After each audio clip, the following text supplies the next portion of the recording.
Good evening everyone. हमारे साथ Pradeep sir और सौरभ सर दो लोग हैं, कोऑर्डिनेट कर रहे हैं। गुड इवनिंग आप दोनों को भी। कैमरा पे रोहित है हमारे साथ, बट जितने भी छात्र जुड़े हुए हैं वो आप देख नहीं पाएंगे इसमें, प्रदीप भाई, सौरभ जी और रोहित को। आइए हम लोग बातचीत शुरू करते हैं। सबसे पहले तो आपको बहुत सारी शुभकामनाएं कि आप जिस लक्ष्य को लेकर के आज एक नई यात्रा की शुरुआत कर रहे हैं, आप निश्चित रूप से उसमें आप सफल होंगे। मेरे विश्वास के साथ साथ बहुत ज़रूरी है कि आपका आत्मविश्वास भी इसमें हो, है ना। आत्मविश्वास जब खुद का होता है तो कुछ भी संभव है इस दुनिया में, है ना। और पूरे जीवन को देखा जाए तो यदि 80-90 साल के पूरे जीवन को मान लिया जाए तो उसमें एक बहुत महत्वपूर्ण पड़ाव होता है जब हम अपने करियर को लेकर के हम एफर्ट लगा रहे होते हैं, है ना। और जो लक्ष्य आपने अपने लिए निर्धारित किया है, हिंदुस्तान के संदर्भ में यदि हम कहें तो सरकारी सेवाओं के संदर्भ में इससे बड़ी कोई बात होती नहीं है, आईएएस और आईपीएस बनना, है ना। इससे बहुत ही कहा जाए इसको, मतलब एक तरह से सम्मानजनक तो है ही, मतलब प्रतिष्ठा के साथ साथ कार्य का दायरा भी बहुत व्यापक होता है इसका, है ना। और जब क्वालिफाई करेंगे आप तो जो परिवार समाज में जो सम्मान मिलता है और ट्रेनिंग के बाद जो दायित्व आपके पास होंगे वो आपको बहुत हर पल गौरवान्वित करेंगे। लेकिन जानकारी आप सभी को भी होगी कि हिंदुस्तान में जितने भी एग्ज़ाम कंडक्ट किए जाते हैं, चैलेंजेस के हिसाब से इसे सबसे टॉप पे रखा जाता है। इम्पॉसिबल कुछ भी नहीं होता है, क्योंकि हर तरह के स्टूडेंट्स हर एक साल क्वालिफाई करते हैं, ठीक है। जो सबसे महत्वपूर्ण होता है इस पूरी तैयारी में वो होता है स्टूडेंट का आत्मविश्वास, जिसे हम सबसे महत्वपूर्ण मानते हैं। यदि स्टूडेंट कॉन्फिडेंट है पूरी तरह से कि हम अच्छा करेंगे ही करेंगे एग्ज़ाम में हम, और उसे यदि उचित मार्गदर्शन मिले और परिवार का सपोर्ट भी चाहिए होता है इसमें। बट चूंकि आपने क्लासेस को ज्वाइन किया तो ऑब्वियस है फैमिली सपोर्ट है, ठीक है। आपको कई बार स्टूडेंट्स तमाम चुनौतियों को झेलते हुए भी खुद के अपने दम पे, अपने पुरुषार्थ पे भी वो क्लास ज्वाइन करते हैं। तो 3 चीज़ें बहुत अहम होती है इसमें: मार्गदर्शन, आपका आत्मविश्वास और परिवार का समर्थन, सपोर्ट। बट इन तीनों में भी मेरा मानना है कि यदि आपको बनने की लगन है, आपके अंदर जुनून है कि मुझे बनना ही बनना है, तो बाकी सारी चीज़ें आपके अनुकूल हो जाती हैं। तो इस पूरी तैयारी में जो सबसे महत्वपूर्ण है, एक सुझाव भी है आपके लिए कि जिस उत्साह से आप शुरुआत कर रहे हैं, जिस लगन से आज आपने क्लास की शुरुआत करी है, आप उस मोमेंटम को बनाए रखना है। जब हम आगे बढ़ेंगे तो थोड़ा उतार चढ़ाव इसमें आते हैं, वो अच्छी बात भी उतार चढ़ाव का आना, बट उस मोमेंटम को बनाए रखना है कि मुझे बनना है तो क्यों बनना है। और कुछ ना कुछ, कोई ना कोई एक बात आपके जहन में होगी, ठीक है, कि भाई आप क्यों बनना चाहते हैं। आप प्रतिष्ठा के लिए बनना चाहते हैं आप, ठीक है, या माता पिता को बहुत गौरवान्वित होते हुए देखना चाहते हैं आप, समाज में एक अलग पहचान बनाना चाहते हैं आप, ठीक है, समाज के लिए कुछ करना चाहते हैं आप। कुछ ना कुछ, कोई ना कोई तो गोल होगा। किसी किसी के मन में ये भी हो सकता है मुझे प्रतिशोध लेना है, किसी किसी के मन में ये भी हो सकता है कि मैंने वादा किया मुझे क्वालिफाई करना है ना। प्रॉमिसेस भी हो सकता है किसी ने किया हो। वादा किसी से किसी का हो सकता है, माता पिता से, भाई से, मित्र से, टीचर से, है ना। तो जो चीज़ आपको प्रेरित करती है उसको संभाल करके रखिएगा, वो बहुत इंपॉर्टेंट है। वही आपको ऊर्जावान बनाए रखेगी इस पूरी यात्रा में। थोड़ा मैं अपने बारे में बता दूं, मेरा नाम सुजीत कुमार सिंह है ना। बातचीत की शुरुआत हो गई थी आपसे। पिछले 16 वर्षों से 16वां वर्ष है मेरा जब मैं सामान्य अध्ययन के लिए क्लासेस ले रहा हूँ। और विजन आईएएस की क्लासेस जब शुरू हुई थी 2017 में, तो पहले बैच से मैं विजन आईएएस के साथ ही हूँ। और इतिहास विषय पे, जो इतिहास आपका सामान्य अध्ययन का है, वो प्रारंभिक परीक्षा, मुख्य परीक्षा, जो भी उसके पहलू हैं, वो सारे क्लासेस मैं ही लेता हूँ। और एक लंबा अनुभव है मुझे खुद भी एग्ज़ाम देने का भी, इंटरव्यू फेस करने का भी। दिल्ली विश्वविद्यालय से हमारा ग्रेजुएशन, पोस्ट ग्रेजुएशन हुआ है। कुछ और भी अनुभव हैं डीयू के हमारे, है ना, इतिहास विषय से ही, है ना। और ये लंबी यात्रा की जो शुरुआत हो रही है आपकी, वो मेरे साथ ही हो रही है ना। शुरुआत, जो पहली बात मैंने आपके सामने रखी कि आत्मविश्वास सबसे महत्वपूर्ण चीज़ है, वो बना के रखिएगा और वो रहेगा भी आपका। दूसरा, जो चीज़ें आपको मोटिवेट करके यहाँ तक लाई हैं, उस मोटिवेशन वाले फैक्टर को पकड़े रहिएगा आप। रोज 1, 2 बार, 3 बार चिंतन मनन करिएगा क्यों आप बनना चाहते हैं, है ना। क्योंकि ऊर्जा भी अपने अंदर ही होती है, ठीक है, और कमजोरी भी अपने अंदर ही होती है ना। पॉजिटिव माइंडसेट से रहेंगे तो निश्चित तौर पे हम आगे बढ़ेंगे। हम लोग आते हैं कि तैयारी में किन किन चीज़ों का हम ध्यान रखें हम, है ना, और कुछ बेसिक सुझाव होगा और उसके बाद हम इतिहास वाले सिलेबस पे आ जाएंगे। हम आज मोटे तौर पे आपसे बात ही करेंगे हम कि इतिहास को मैं कैसे पढ़ाऊंगा। हालांकि ये बात मैंने कई बार कर रखी है, यूट्यूब पे हैं वीडियोस, बट जब क्लास की अब शुरुआत हो रही है तो फिर अब उसी तरह से बात होनी भी चाहिए एक बार, है ना। और आज बातचीत में मॉडर्न इंडिया पे ही हमारा फोकस होगा कि मॉडर्न इंडिया को हम कैसे पढ़ेंगे, क्या ध्यान रखेंगे, कौन सी किताब होगी, पढ़ने का तरीका क्या होगा, पहले चैप्टर में हम क्या पढ़ने जा रहे हैं, उसका एक बैकग्राउंड भी आपको मैं बता दूंगा। बस टॉपिक पे आने से पहले कुछ बेसिक बात जो शायद आप कभी ना भूलें तो ज़्यादा अच्छा होगा इस पूरी तैयारी में।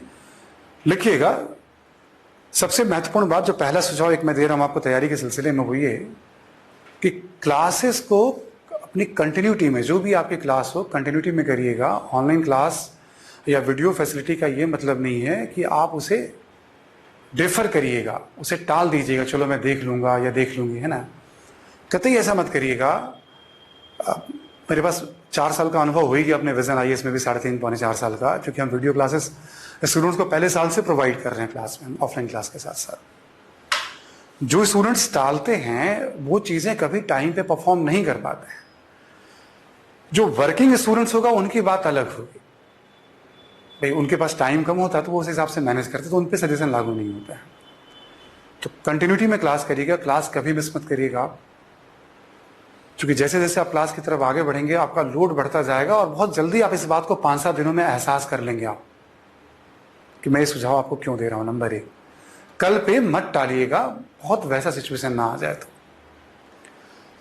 नंबर 2, कि जब भी आप क्लासेस करिए तो एक तो जो टॉपिक, जैसे मान लीजिए हिस्ट्री पे क्लासेस हैं, हिस्ट्री में मैं आपको ancient medieval history, modern history और विश्व इतिहास पे क्लास लूंगा।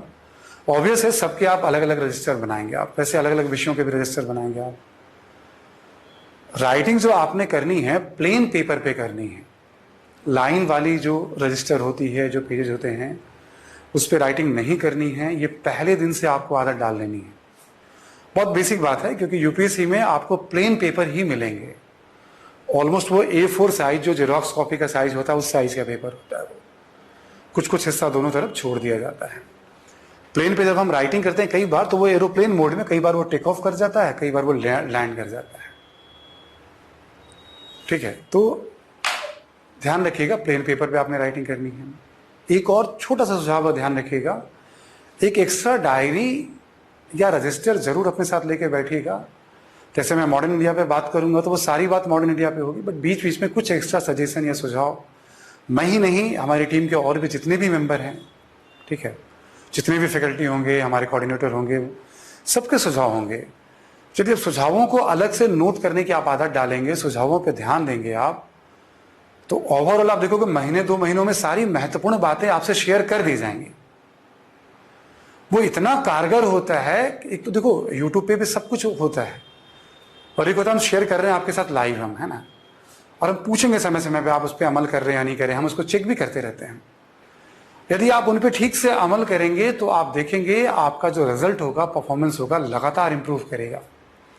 तो एक रजिस्टर या डायरी अलग रखिएगा, ठीक है, जिसमें आप जो कुछ जनरल सुझाव हो, स्पेसिफिक सुझाव हो, आप नोट करते रहें उस पर। एक होता है विषय की तैयारी और एक होता है स्ट्रैटेजी।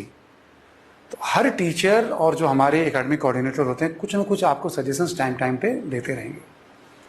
हम उसको मिस कर जाते हैं और उसको हम भूल जाते हैं, बहुत महंगा पड़ता है तैयारी के दौरान। नेक्स्ट पॉइंट जो बहुत इंपॉर्टेंट है और जिससे शुरुआत करनी चाहिए आपको, एकदम सबको पता है कि एग्जाम के 3 अलग अलग स्तर हैं। प्रारंभिक परीक्षा, जिसे हम बोलचाल की भाषा में PT एग्जाम भी कहते हैं, प्रिलिमिनरी टेस्ट भी कहते हैं इसको हम, प्रारंभिक परीक्षा भी कहते हैं। जो पीटी एग्ज़ाम होते हैं ये 2 पेपर होते हैं इसके, एक जनरल स्टडीज़ का पेपर होता है ना, और एक सीसेट का पेपर होता है, एप्टीट्यूड का पेपर होता है।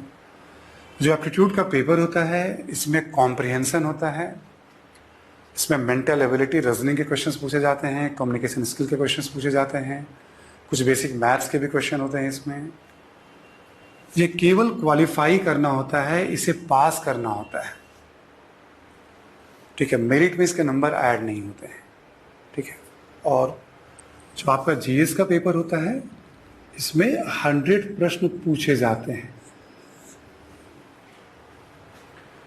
2013 से और 2008 से जो सिलेबस चेंज होना शुरू हुआ और 13 के बाद 2013 का जो एक पैटर्न 2020 तक की मैं बात करूं आपसे, पिछले 7-8 वर्षों की, 100 क्वेश्चन में जिस भी स्टूडेंट्स का 55 प्रश्न या इससे अधिक सही है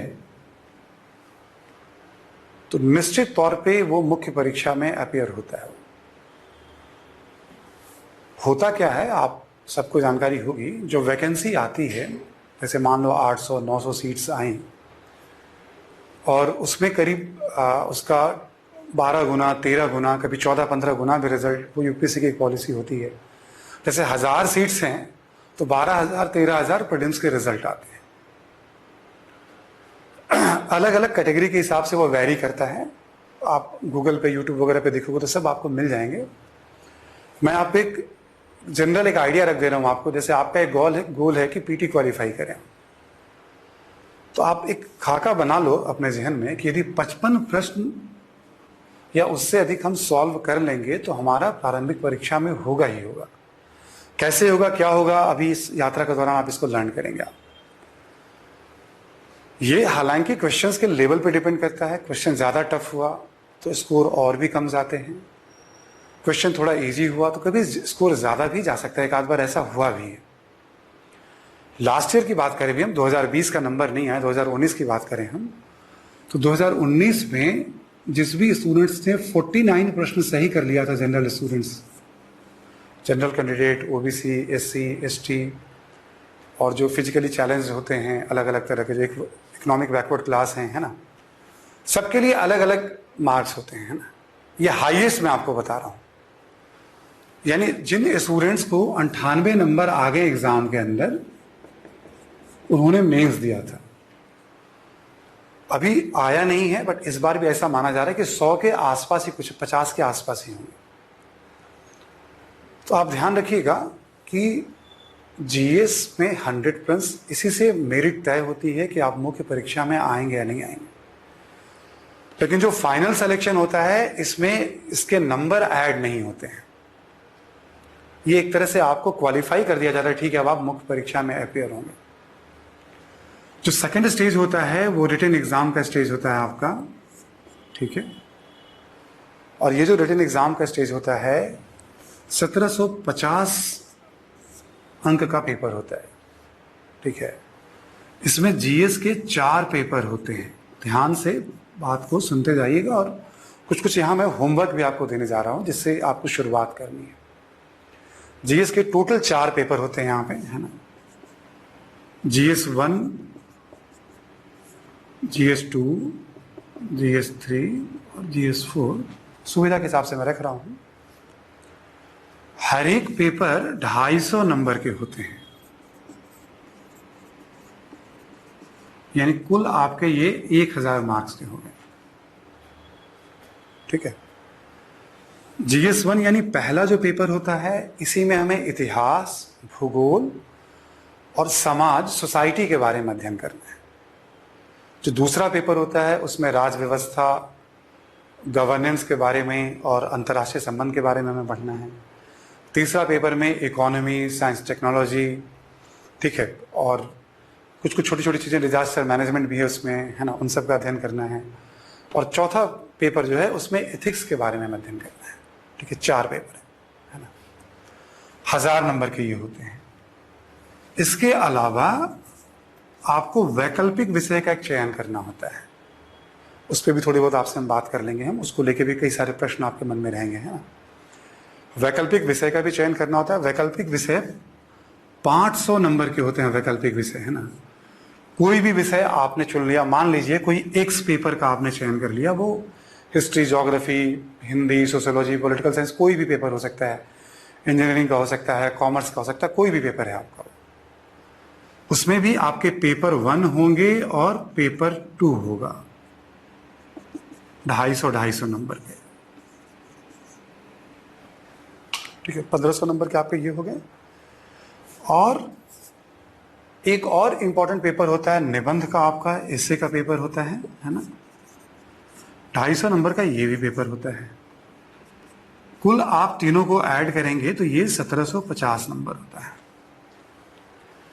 बहुत क्लियर है कि 3 भागों में बटा हुआ आपका मेंस का पेपर है, जिसमें सबसे ज्यादा वेटेज किसी को दिया गया है तो जीएस को दिया गया है। तैयारी में सबसे ज्यादा वेटेज आपको तीनों में शुरुआत भी करनी चाहिए किसी भी स्टूडेंट को, तो जीएस से ही करनी चाहिए, और आपने स्टार्ट आज किया भी है। ऑप्शनल को 500 नंबर का वेटेज दिया गया है, जिसका जीएस खंड बहुत अच्छा होता है। निबंध वो बहुत आराम से लिखता है, उसे कोई कठिनाई नहीं होती है। यानी आप ऐसे समझ सकते हो एक तरह से आप कि आपकी तैयारी का 1250 हिस्सा वो क्लास के साथ ही चलने वाला, जो पूरे 1 साल का प्लान है हमारा 11-12 महीने का, वो इसके साथ ही चलने वाला एक बड़ा हिस्सा, ठीक है। 1750 नंबर हो गए। एक लमसम आपको आइडिया होना चाहिए कि कितने नंबर पे इंटरव्यू कॉल आते हैं। ये भी चेंज हो सकता है, क्वेश्चंस के लेवल पे डिपेंड करता है, स्टूडेंट्स की एबिलिटी पे डिपेंड करता है। जो 2019 का फाइनल कट ऑफ आया था 1750 में, जिस भी स्टूडेंट्स को 751 नंबर आए थे उनका इंटरव्यू कॉल आ गया था, ठीक है, जिस भी स्टूडेंट्स को 751 नंबर आए थे। अच्छा ये होता है कि आप जितना अधिक नंबर उठा लें, यदि 1750 में किसी स्टूडेंट्स को 850 नंबर आ गया तो ये तय है कि वो टॉप 20, टॉप 50 में वो आएगा ही आएगा, उसके ऊपर से रैंक आने ही आने, ठीक है। यदि 1750 में उसको 850, 820, 15 कुछ भी नंबर आ गए, 900 नंबर आ गए, 950 नंबर आ गए, ठीक है। ये जस्ट लोअर कट ऑफ मैं बता रहा हूं जनरल स्टूडेंट्स का। कैटेगरी वाइज ये और कम होता जाता है, बट जो भी स्टूडेंट्स इवन कैटेगरी वाइज भी हो वो सब आप साइड में कर दीजिएगा। आपको ये मानकर चलना है कि लोअर मिनिमम क्या है। इससे पहले 774 गया था 2018 में, ठीक है। तो आप एक अनुमान लगा सकते हैं कि 1750 में 750 नंबर, 51 नंबर आने वाला भी इंटरव्यू फेस करता है। इसी के दम पे आप इंटरव्यू फेस करेंगे, पीटी का नंबर इसमें ऐड नहीं होता, बस क्वालिफाई करके आप मेंस देते हैं। जो इंटरव्यू होता है तीसरा स्टेज आपका, ये तीसरा स्टेज होता है, ये 250 नंबर का होता है आपका इंटरव्यू, है ना, सॉरी 275 नंबर का होता है। दोनों को मिला देंगे आप तो 2025 अंक की आपकी तैयारी हो जाएगी। किसी भी स्टूडेंट को जो न्यूनतम कट ऑफ होता है, पिछले 20 वर्षों का ये ट्रेंड हमने देखा है, 25 वर्षों का ट्रेंड मैं आपको बताऊं, न्यूनतम कट ऑफ से यदि किसी को 210 नंबर मिल गए, 210 से 215 नंबर, तो नीचे से कोई ना कोई उसे रैंक मिल जाता है, नीचे से कोई ना कोई उसे रैंक मिल जाता है, ठीक है। इंटरव्यू क्या होता है कि इंटरव्यू करीब आप मान के चलो 20 से 40 मिनट का एक सेशन होता है, जिसमें 5 एक्सपर्ट 4 एक्सपर्ट बैठे होते हैं और आपके बायोडाटा से वो प्रश्न पूछ रहे होते हैं।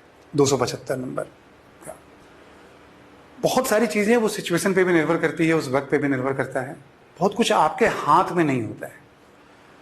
लेकिन प्रारंभिक परीक्षा और मुख्य परीक्षा पूरी तरह से आपके हाथ में है।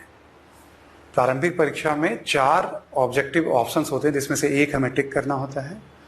और मुख्य परीक्षा की बात करें तो मुख्य परीक्षा में आपने राइटिंग करनी है सब्जेक्टिव, ठीक है, जिसकी हम बात करेंगे भी। अब जैसे जैसे क्लास हमारी आगे बढ़ेगी, आप राइटिंग स्किल पे आपसे हम बात करेंगे। लेकिन आप एक चीज नोटिस करेंगे आप कि सिलेक्शन में मेंस का बहुत ज्यादा वेटेज है। यदि दोनों नंबर को ऐड कर दीजिए आप, तो आप ये मान के चलिए करीब 80% के आसपास आपका मेंस है।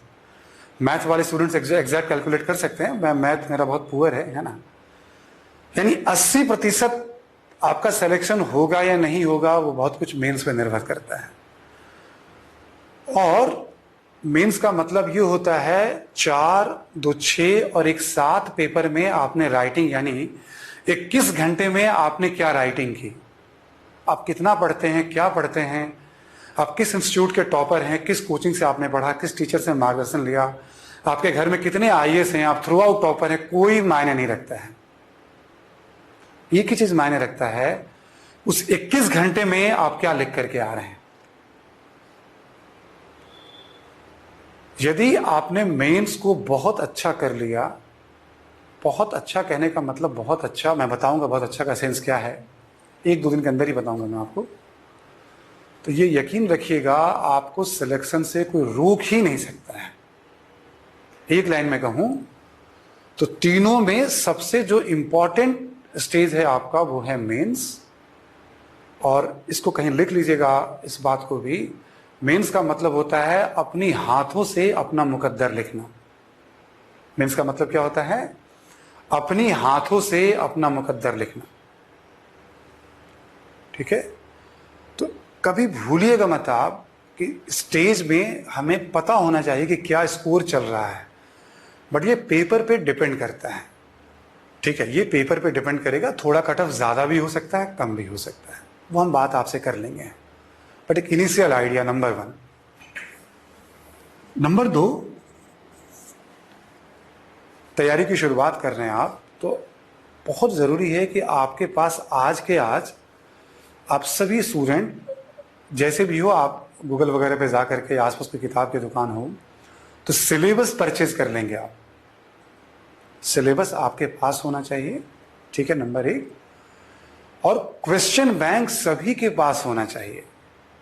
जैसे आप नई पीढ़ी वाले हैं, आप लोग बहुत ज़्यादा ऑनलाइन चीज़ों को आप पढ़ते हैं, आप इलेक्ट्रॉनिक फॉर्म में, है ना, बट मेरा सुझाव ये होगा कि आप सभी लोग क्वेश्चन बैंक किसी भी किताब की दुकान पे जाइएगा और उससे कहिएगा कि भाई मुझे यूपीएससी के प्रारंभिक परीक्षा और मुख्य परीक्षा के सामान्य अध्ययन के क्वेश्चन बैंक चाहिए। कोई भी पब्लिकेशन होगा आप ले लीजिएगा, उसका कोई चॉइस नहीं होता। क्वेश्चन बैंक कोई तैयार नहीं करता अपनी मर्जी से, है ना। आप विशाल है, न्यू विशाल है, सतीश ब्रदर है, साइंटिफिक रीडर है, साइंटिफिक रीडर भी है ना, आप कोई भी ले लीजिएगा, आप हार्डली मैटर करता है। और आज कम से कम यदि आप ना भी खरीद पाए, सभी स्टूडेंट से, मतलब एक तरह का समझिए आप आदेश मानिए आप इसको, या आग्रह मानिए आप। क्लास में होते तो मैं आदेश ही देता, मैं डरा के मैं करवा लेता मैं आपसे, है ना, चूंकि आप बहुत दूर हमसे बैठे हुए हैं तो आप इसको मैं आग्रह ही कह सकता हूँ आपको, ठीक है ना। आज सभी के सभी स्टूडेंट्स हैं, एक बार ऐसे ही निर्भीक होकर बिना किसी पूर्वाग्रह के प्रारंभिक परीक्षा में लास्ट ईयर 2020 का जो पेपर रहा है, अभी जिसका इंटरव्यू अभी होना है ना, आप देखिएगा कि पीटी में जीएस के पेपर में क्या क्या क्वेश्चंस पूछे गए हैं, सीसेट में क्या पूछे गए हैं, मुख्य परीक्षा के चारों पेपर में क्या पूछे गए हैं। अब ऐसे ही मुश्किल से आपको लगता है पढ़ने में 1.5-2 घंटा लगेगा, जरूर पढ़िएगा आप, 1 बार 2 बार जरूर से जरूर पढ़ेंगे आप ये समझ लीजिएगा। आपकी पूरी की पूरी तैयारी का जो संविधान है वो आपका सिलेबस और क्वेश्चन पेपर है। हम जो भी एक्सपर्ट यहाँ गाइड करेंगे, या जो लोग भी गाइड करते हैं, जो क्वालिफाई करते हैं, वो सब इसी पे मास्टरी करते हैं, इसी की समझ बनाते हैं। पहले यही बताता है कि हमें क्या करना है और क्या नहीं करना है, क्वेश्चन पेपर से हमें पता चलता है। जैसे हिस्ट्री में पढ़ाऊंगा तो हिस्ट्री में मैं आपको ट्रेन 3-4 दिनों के अंदर ही करना शुरू कर दूंगा मैं आपको, क्वेश्चन पेपर कैसे यूज करते हैं, कैसे पढ़ते हैं। पर आज आप सभी लोग जरूर से जरूर पढ़ेंगे, ठीक है। पहली बात मैंने आपको क्या बताई, एग्जाम के 3 अलग अलग स्टेज हैं। दूसरा पॉइंट मैंने आपको क्या बताया, सिलेबस आप सभी लोग लेंगे और पढ़ेंगे कि भाई मेंस का सिलेबस क्या है, पीटी का सिलेबस क्या है, पीटी में हिस्ट्री का सिलेबस क्या है मैं भी आपको बताने जा रहा हूं, हिस्ट्री का मेंस का सिलेबस क्या है मैं भी आपको बताने जा रहा हूं। शुरुआत वहीं से करने जा रहा हूं मैं। क्वेश्चन पेपर आप सभी लोग पढ़ेंगे, 1 बार 2 बार लास्ट ईयर का पेपर। क्वेश्चन बैंक आप सभी लोग खरीदेंगे। इसके अलावा हमने 2 अलग अलग रजिस्टर रखने का सुझाव आपने दिया है। 2 बातें और हमने बताई है, ध्यान रखिएगा। आत्मविश्वास सबसे बड़ी पूंजी होगी आपकी, जो मैंने आपको सुझाव दिया कि भाई आत्मविश्वास बना कर रखना है, ठीक है, भूलना नहीं। और आप क्यों बनना चाहते हैं, जो रीजन हो आपका, किसी ने जमीन पे कब्जा कर लिया कोई बात नहीं, आप उसको मन में रखिए। आप ज़मीन छुड़ा लूँगा बनने के बाद। वही चीज़ें मोटिवेट करती हैं, ठीक है। और भी कुछ आपको, भाई मैं डीएम बनूंगा, 10 सुरक्षा वाली गाड़ी होगी हमारे साथ, है ना, कहीं जिले के सारे प्रभावी लोग आपसे मिलेंगे, डीएम बन जाएंगे। जितने एमपी एमएलए, पुराने एमपी एमएलए मंत्री, सबको जरूरत पड़ेगी आपसे, ठीक है। समाज में प्रतिष्ठा लगे, जो भी सोच सकते हैं आप, वो कभी ओझल मत होने दीजिएगा आप, ठीक है। और एक सुझाव है, शुरू में ही आप कर सकते हैं तो करिएगा आप, कि ये पूरी तैयारी को, जैसे आप समझिएगा कि जो चीज़ आपको बहुत ज़्यादा पसंद है, किसी को खेलना, किसी को म्यूजिक, किसी को खाना, किसी को खाना बनाना, किसी को घूमना, किसी को गप्पे हाँकना, गप्पे लड़ाना, कहानी, पिक्चर देखना, कुछ भी, बहुत ज़्यादा जो चीज़ आपको पसंद है, आप बस 1.5-2 साल के लिए वही जुड़ाव, वही लगाओ, अपनी तैयारी, इसको साइड वाले उसमें मत रखिएगा, इसको ड्राइविंग सीट पे रखिएगा, मेन स्ट्रीम में रखिएगा इसको। सोते जगते उठते बैठते हमेशा मतलब तैयारी के बारे में चिंतन होने का मतलब परेशान होना नहीं। चुनौतियां आएंगी, सबका समाधान हम आप मिलकर, सारे रास्ते आपको बता दिए जाएंगे, सब कुछ है। यदि वाकई बनने का नशा, जुनून आपने पैदा कर लिया, आप देखिएगा पहले अटेम्प्ट अपीयर होने के पहले आपका कॉन्फिडेंस लबालब होगा और आप बहुत अच्छा करेंगे। शुरू की कुछ बातें हमने बताई आपको, आते हैं हम सिलेबस वाले एंगल पे, हम, है ना।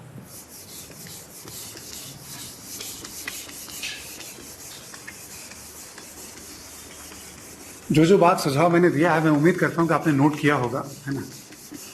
अभी आप नोट नहीं करेंगे तो फिर जब आप परेशान होंगे तब आप नोट करेंगे, फिर आपको याद आएगा, क्योंकि पहला बैच है नहीं मेरा ये, है ना।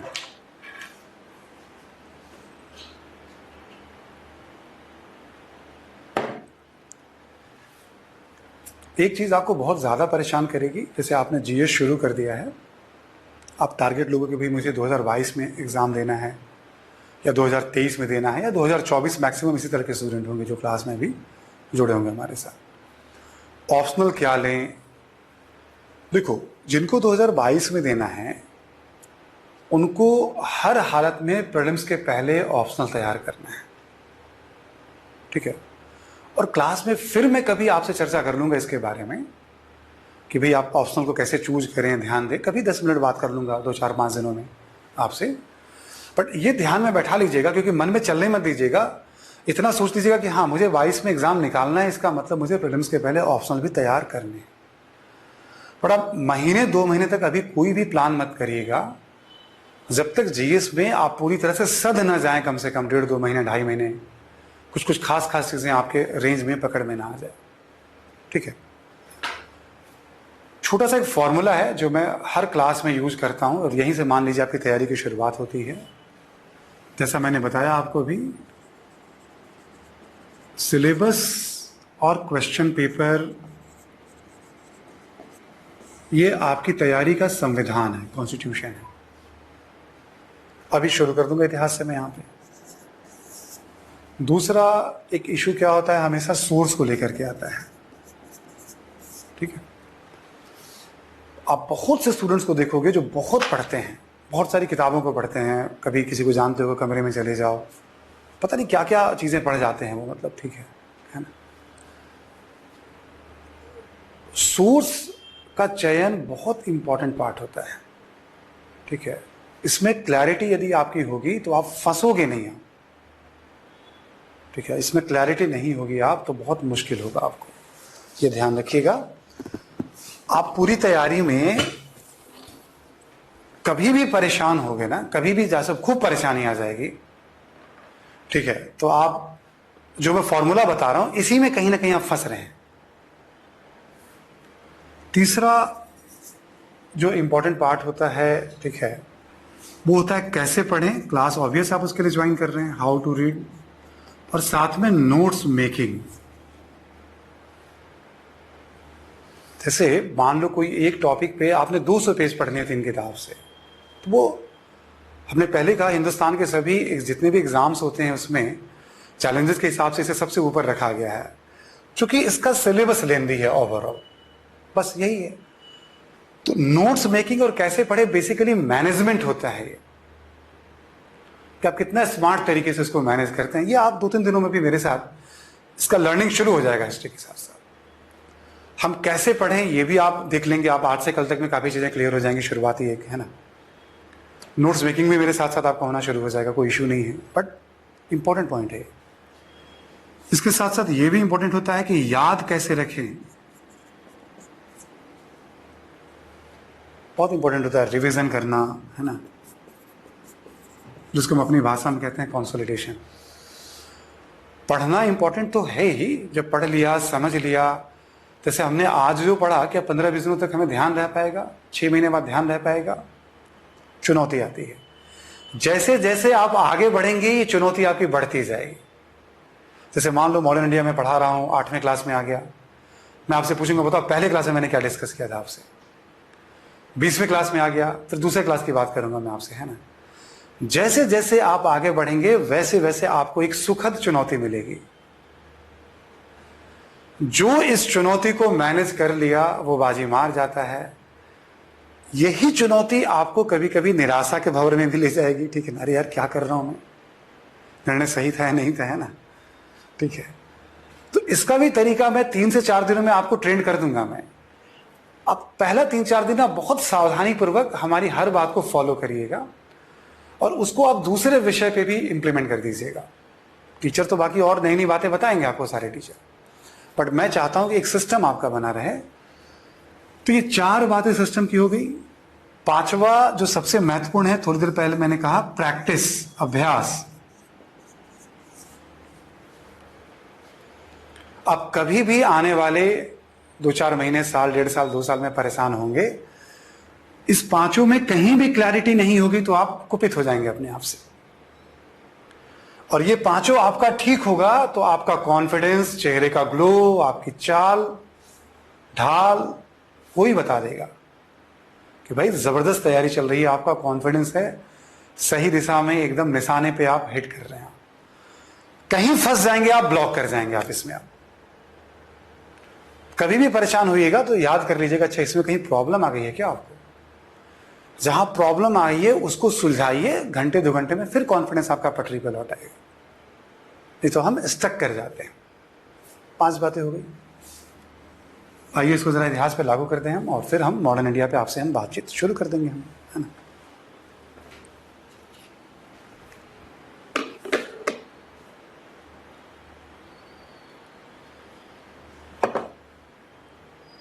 अब देखिए, सिलेबस की बात करें हम। हिस्ट्री में जो पीटी का सिलेबस है वो है भारत का इतिहास एवं भारतीय राष्ट्रीय आंदोलन। छोटी सी बात है, इसमें कहीं भी ये नहीं लिखा हुआ है कि इतिहास का मतलब प्राचीन, मध्य या आधुनिक क्या पढ़ना है। सुविधा के लिए ये तो सारे के सारे जितने भी स्टूडेंट्स यहाँ बैठे हुए क्लास में वो सब जानते हैं कि भाई इतिहास को हम, भारत के इतिहास को 3 भागों में बांट कर पढ़ते हैं। प्राचीन भारत का इतिहास, मध्यकालीन भारत का इतिहास और आधुनिक भारत का इतिहास। ठीक है, 3 भागों में बांट कर पढ़ते हैं। एनसीईआरटी के लेवल पे भी आपने पढ़ा होगा तो 6ठी, 7वीं और 8वीं में, 6ठी में प्राचीन भारत, 7वीं में मध्यकालीन और 8वीं में आधुनिक भारत की बेसिक जानकारी आपको मिल जाएगी। ठीक है, हमें पढ़ना है ना। और यदि क्वेश्चन का ट्रेंड एनालिसिस वगैरह बहुत बढ़िया है, बहुत अच्छी आपकी पकड़ है ना, तो आप इस बात को समझ पाएंगे कि इतिहास का भी अब एक्सटेंशन हो गया। जैसे मान लो मॉडर्न इंडिया हम पढ़ते हैं तो 1750 से 1947 तक हम पढ़ते हैं। अभी केवल सुनते जाइएगा, थोड़ा बहुत कलम चलता रहे तो चलते रहने दीजिएगा। क्लास में मैं बोलूंगा आपको अलग से भी लिखने के लिए भी, बट कुछ समझा भी रहा हूं तो लिख सकते हैं आप उसको। ठीक है, अलग से भी बताऊंगा मैं आपको, लिखिए आप, है ना। और जैसे प्राचीन भारत की बात करें हम, तो हमने कहा 5 लाख ईसा पूर्व से लेकर 1200 ईस्वी तक। जैसे बीसी और एडी की चर्चा हो गई एग्जाम्पल के तौर पे, है ना। बिफोर क्राइस्ट और आफ्टर क्राइस्ट के बाद, ईसा के जन्म के बाद एडी जो होता है। मध्यकालीन इतिहास हो गया आपका 1200 ईस्वी से 1750 ईस्वी। आधुनिक भारत कहोगे 1750 से 1947। आजकल कोई भी किताब आधुनिक भारत की देखोगे आप, उसमें 47 के बाद की घटनाओं को, कम से कम नेहरू के एरा को प्रायः सभी किताबों में अब ऐड कर लिया जाता है। 1947 से 64 तक का डेवलपमेंट, जिसको हम पोस्ट इंडिपेंडेंस भी कहते हैं। 1947 से मान के चलो आप 1975 आपातकाल तक के डेवलपमेंट में नजर रखिए आप। अब ये कैसे पता चलता है? ये आधुनिक भारत में ये कहीं नहीं लिखा हुआ है आधुनिक भारत का मतलब कि 47 तक हमें पढ़ना है, सिलेबस में भी नहीं लिखा हुआ है। हर एक साल एक आधा क्वेश्चंस यहां से भी या अल्टरनेट ईयर पे आ जाते हैं जो सिंपल होते हैं। बट ये कैसे पता चलता है? क्वेश्चन पेपर को एनालाइज करने से, जो हमने कहा आपको। अब चलिए, मैं हूं तो ऑब्वियस है हम लोग अपना अनुभव शेयर करेंगे आपको, हम बताएंगे आपको हम। इसके अलावा हिस्ट्री वाले खंड में ही क्या होता है, समसामयिक पाठ से भी प्रश्न पूछे जाते हैं, करंट से भी। करंट के भी दो हिस्से होते हैं जो हम तैयार कराएंगे आपको, हम अपने साथ साथ बताएंगे भी और कुछ साथ साथ भी करेंगे आप। करंट में भी एक हिस्सा होता है जो स्टैटिक होता है, ठहरा हुआ है।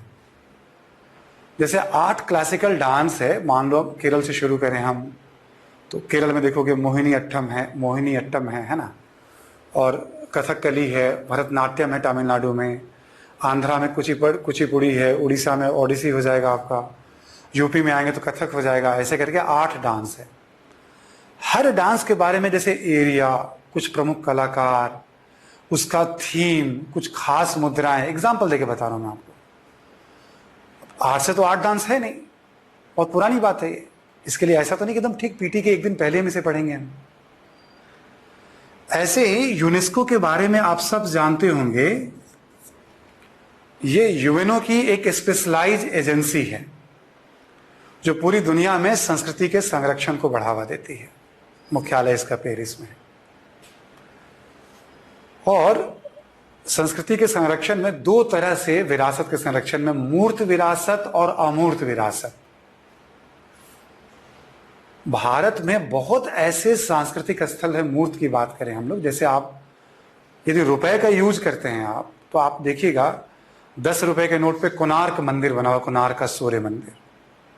अब 20 रुपए पे 50, 100, 200, 500, सब पे कोई ना कोई आर्किटेक्चर, स्थापत्य या इमारतें बनी हुई हैं, और वो सारी इमारतें यूनेस्को के हेरिटेज लिस्ट में भी हैं। संख्या बढ़ती रहती है। आप मान लीजिए मोटे तौर पे 30 के आसपास इसकी संख्या है, ठीक है, और घटती बढ़ती है। वो एग्जैक्ट क्लास के साथ साथ मैं आपको बता दूंगा मैं। तो यूनेस्को ने किसको किसको लिस्ट में ले रखा है, इसके लिए हमें एग्जाम के दिन की जरूरत नहीं पड़ती है। क्यों शुरू किया यूनेस्को ने? कौन सा कन्वेंशन था? 72 का कन्वेंशन था। अमूर्त की परंपरा कब शुरू हुई? 2003 में शुरू हुई। इसके लिए हमें एग्जाम के पहले नहीं जाना है। देश के अलग अलग हिस्सों में बहुत सारे ऐसे शिल्प वाले प्रोडक्ट होते हैं जिसको भारत सरकार जीआई टैग का दर्जा देती है, और इसका पेटेंट से भी संबंध है जो आपको बताया पढ़ाया जाएगा। हम अपनी मंथली मैगजीन में जो आपको प्रोवाइड करेंगे, हर महीने हम कवर करते हैं इसको। तो इसके लिए हमें एग्जाम तक का इंतजार नहीं करना होता है। जैसे किन किन वस्तुओं को जीआई टैग का दर्जा दिया गया है, एग्जाम तक का हमें। क्लासिकल म्यूजिक की जब हम बात करें तो हिंदुस्तानी और कर्नाटक म्यूजिक, पिछले 4-5 वर्षों में कर्नाटक म्यूजिक से 2 या 3 बार प्रश्न पूछे गए हैं। कर्नाटक म्यूजिक के पितामह कहे जाते हैं पुरंदर दास, वो भी न्यूज में थे, है ना, उसके बारे में भी हमने अपने मैगजीन में कवर किया है। तो इसमें कुछ स्टैटिक चीजें होती हैं और कुछ चीजें चर्चा में, न्यूज में रहती है। जैसे मान लो एग्जाम्पल के तौर पे 26 जनवरी को बहुत बड़ी संख्या में लोगों को अवार्ड दिया जाता है, इसमें कल्चरल फील्ड के लोग भी होते हैं, या उस साल किसी न किसी कारण से और भी चीजें न्यूज में जिसको हम मंथली मैगजीन में कवर करते हैं, या और भी अलग अलग। जैसे बाल गंगाधर तिलक है, उनके मान लो अभी 100वीं पुण्यतिथि मनाई गई 1 अगस्त 1920 को, 2020 को, 1 अगस्त 1920 को उनका निधन हुआ था। एक एग्जाम्पल देके कह रहा हूं आपको। अभी 125वीं जयंती मनाई गई सुभाष चंद्र बोस की पराक्रम दिवस के तौर पे। बहुत सारी चर्चा, बहुत सारी बातें आई। आईसीएस परीक्षा क्वालिफाई किया था, 4थे रैंक उनकी आई थी, छोड़ दिया राष्ट्र सेवा के लिए, है ना। बहुत चुनौतियों के साथ कई बार जेल गए वो, है ना, एग्जाम्पल दे रहा हूँ। हम तिलक के बारे में भी पढ़ेंगे, सुभाष बोस के भी पढ़ेंगे, लेकिन वो न्यूज़ में है। न्यूज़ में होने का मतलब क्या होता है, हम जब बेसिक किताबों को पढ़ते हैं तो बेसिक किताब में महत्वपूर्ण बातों को मैं पढ़ता हूँ, कवर भी कराऊंगा। बट अपनी मैगजीन में क्या होगा, मैगजीन में क्लास में जो मैं आपको कवर कराऊंगा उससे 15-20% एक्स्ट्रा आपके पास इंफॉर्मेशन होंगे तिलक के बारे में, क्योंकि वो न्यूज में है। आ रही बात समझ में सभी को? क्योंकि वो न्यूज में है। तो ऐसे करके हम वैल्यू एडिशन करते हैं।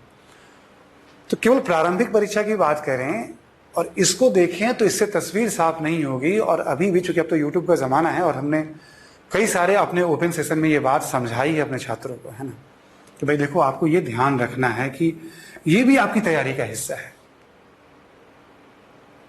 अब जैसे मॉडर्न इंडिया पढ़ेंगे हम, तो मॉडर्न इंडिया के 3 हिस्से हो जाते हैं। एक हिस्सा हो गया आपका 1750 से 1857,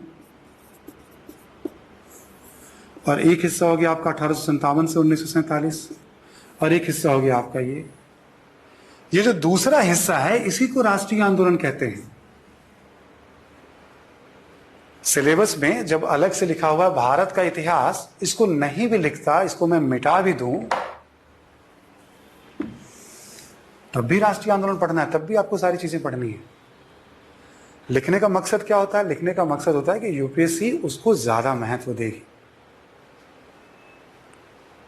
मेरी बात समझ में आ रही है ना सभी को? सिलेबस क्यों इंपॉर्टेंट होता है, सिलेबस पे क्यों ध्यान, लिखने का मतलब ये, वरना इससे भी बात पूरी बन जानी, कोई फर्क नहीं पड़ना है, सेम यही सारी बातें पढ़नी है, ठीक है। और कभी कभी आप देखेंगे, जैसे सुनेंगे कभी कि भी इतिहास का सिलेबस जो है, जैसे सिलेबस कई बार लिख दिया जाता तो लगता है बहुत ज्यादा है, 3 शब्दों में खत्म कर दो भारत का इतिहास लिख करके, बहुत छोटा हो गया सिलेबस। बिल्कुल नहीं, पढ़ना आपको सब होगा। तो ये राष्ट्रीय आंदोलन है। क्या कहने का मकसद है, यदि मान लो 15-16 क्वेश्चन औसतन पूछे जाते हैं 100 क्वेश्चन में इतिहास से,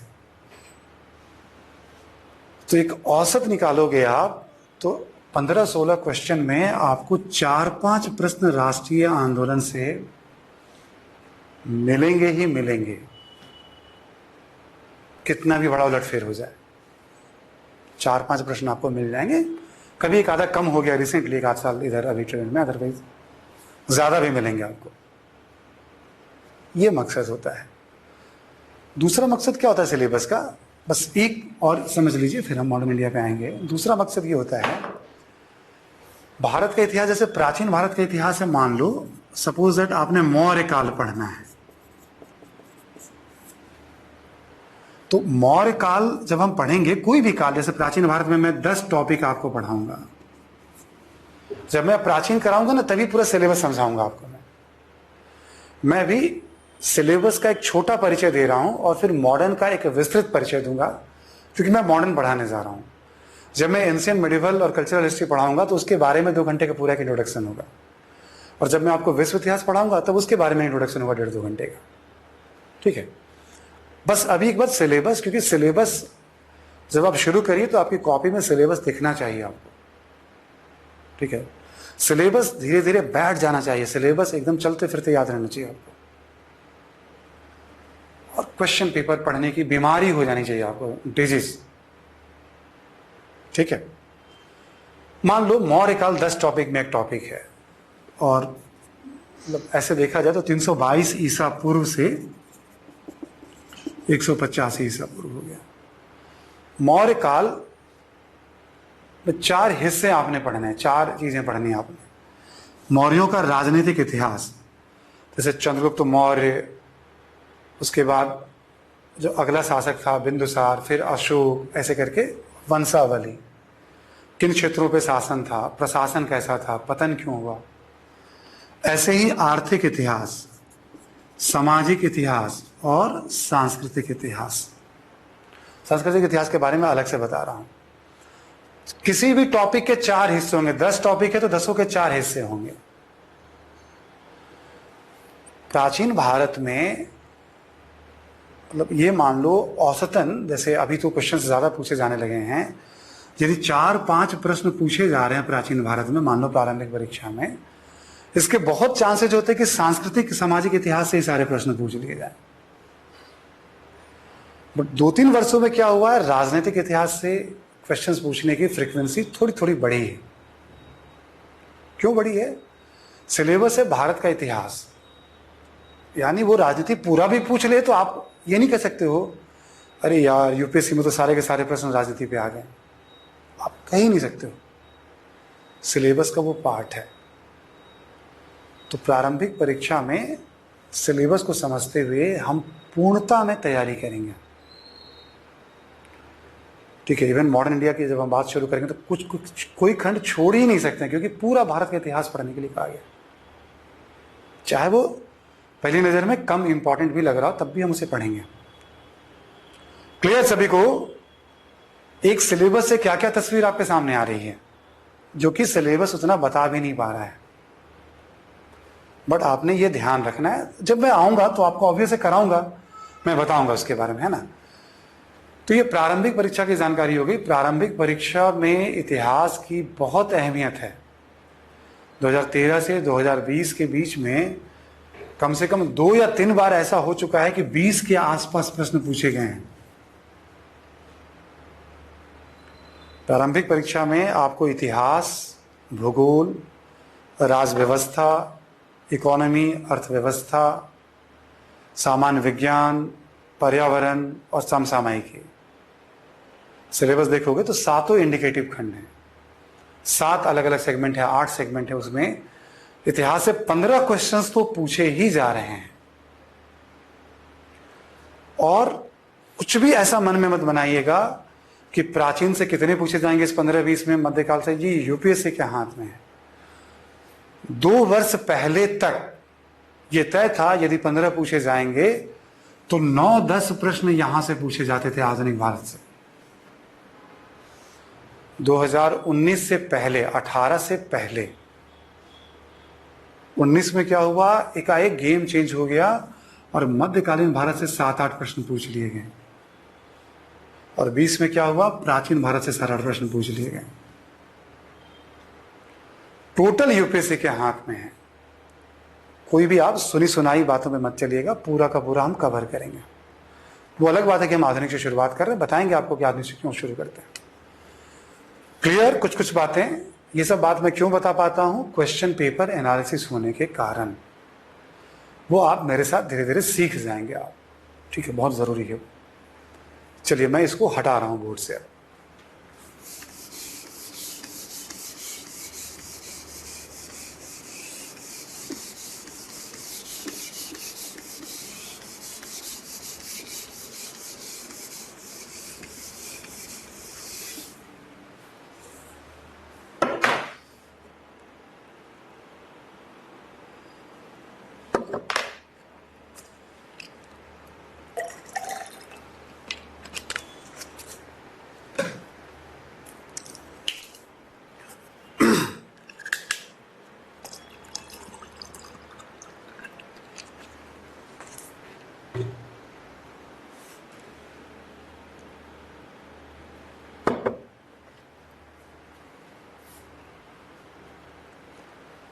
अब अब हम आते हैं एक सरसरी निगाह मुख्य परीक्षा के सिलेबस पे भी देख लें हम, और फिर हम मॉडर्न इंडिया के सिलेबस को एक डिटेल हम आपके सामने रख देंगे।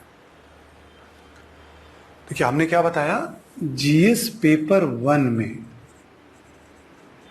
आज हम आपसे अपेक्षा कर रहे हैं कि आप सिलेबस और पेपर को कई बार आज पढ़ेंगे। आप लास्ट ईयर के पेपर को और सिलेबस को बार बार पढ़ के आइएगा। ठीक है, 250 नंबर का पेपर होता है, इसमें हिस्ट्री भी हमें पढ़ना है। मोटे तौर पे हिस्ट्री के 3 सेगमेंट पढ़ने के लिए कहा गया है। इसमें पहला कहा गया है संस्कृति एवं विरासत। ठीक है, और यह है प्राचीन काल से लेकर आधुनिक काल तक। इसमें भी ये नहीं कहा गया आधुनिक काल में कब तक, तो क्लासिकल डांस पे या म्यूजिक पे भी कभी कोई सवाल आ जाए तो कोई बहुत बड़ी बात नहीं है।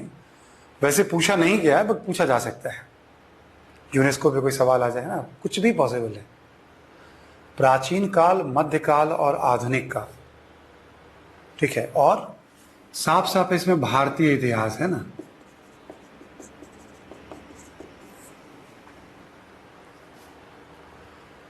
अलग से भी इसमें कह दिया गया पढ़ने के लिए, कला पढ़ना है आपने, स्थापत्य पढ़ना है आपने, और साहित्य पढ़ना है आपने। तो संस्कृति की जब हम बात करते हैं तो संस्कृति में हम सबसे महत्वपूर्ण क्या होता है? कला, कल्चर में, है ना। और कला के अंदर हम क्या क्या चीजों को देखते हैं? हम स्थापत्य कला, मूर्ति कला, चित्रकला, संगीत, नृत्य, शिल्प, कई टॉपिक हो जाते हैं इसके अंदर,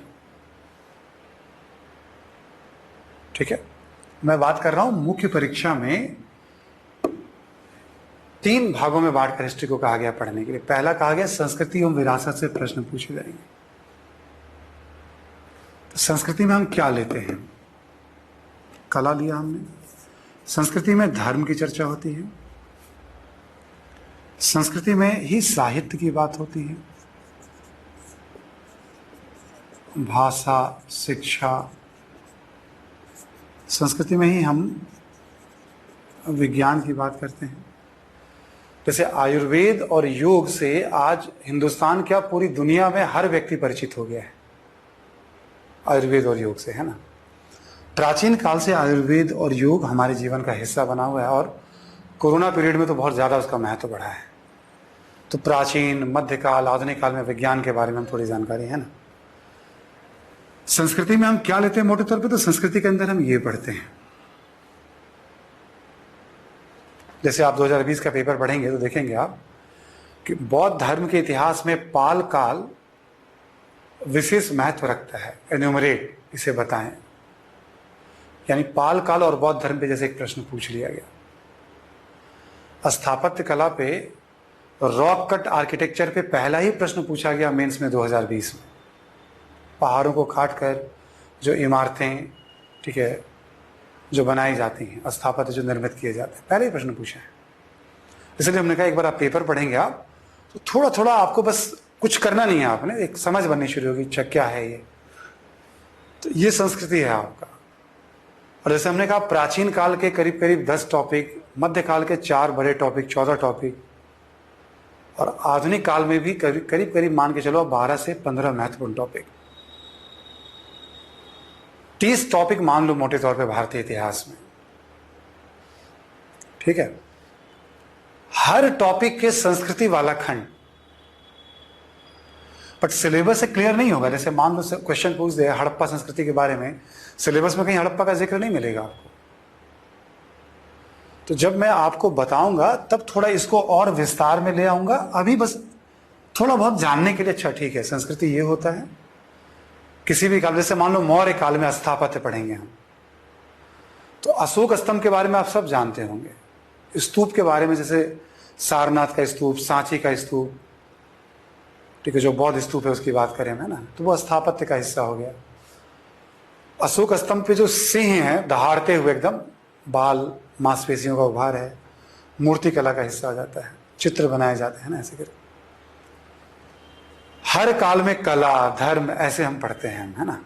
तो तब का तब आपको मैं एक्सप्लेन करूंगा। विरासत का मतलब होता है किसी भी काल की सकारात्मक या नकारात्मक चीजें, भौतिक या अभौतिक पहलू, मूर्त या अमूर्त पहलू दूसरे काल में या आज तक प्रवाहित हो रही है। एग्जाम्पल देकर मैं कहूं, एग्जाम्पल के तौर पे अशोक की बात करें तो उसी की बात करें हम। अशोक के बारे में इतना हम सब जानते हैं कि भाई वो अहिंसा के रास्ते पे चलता था।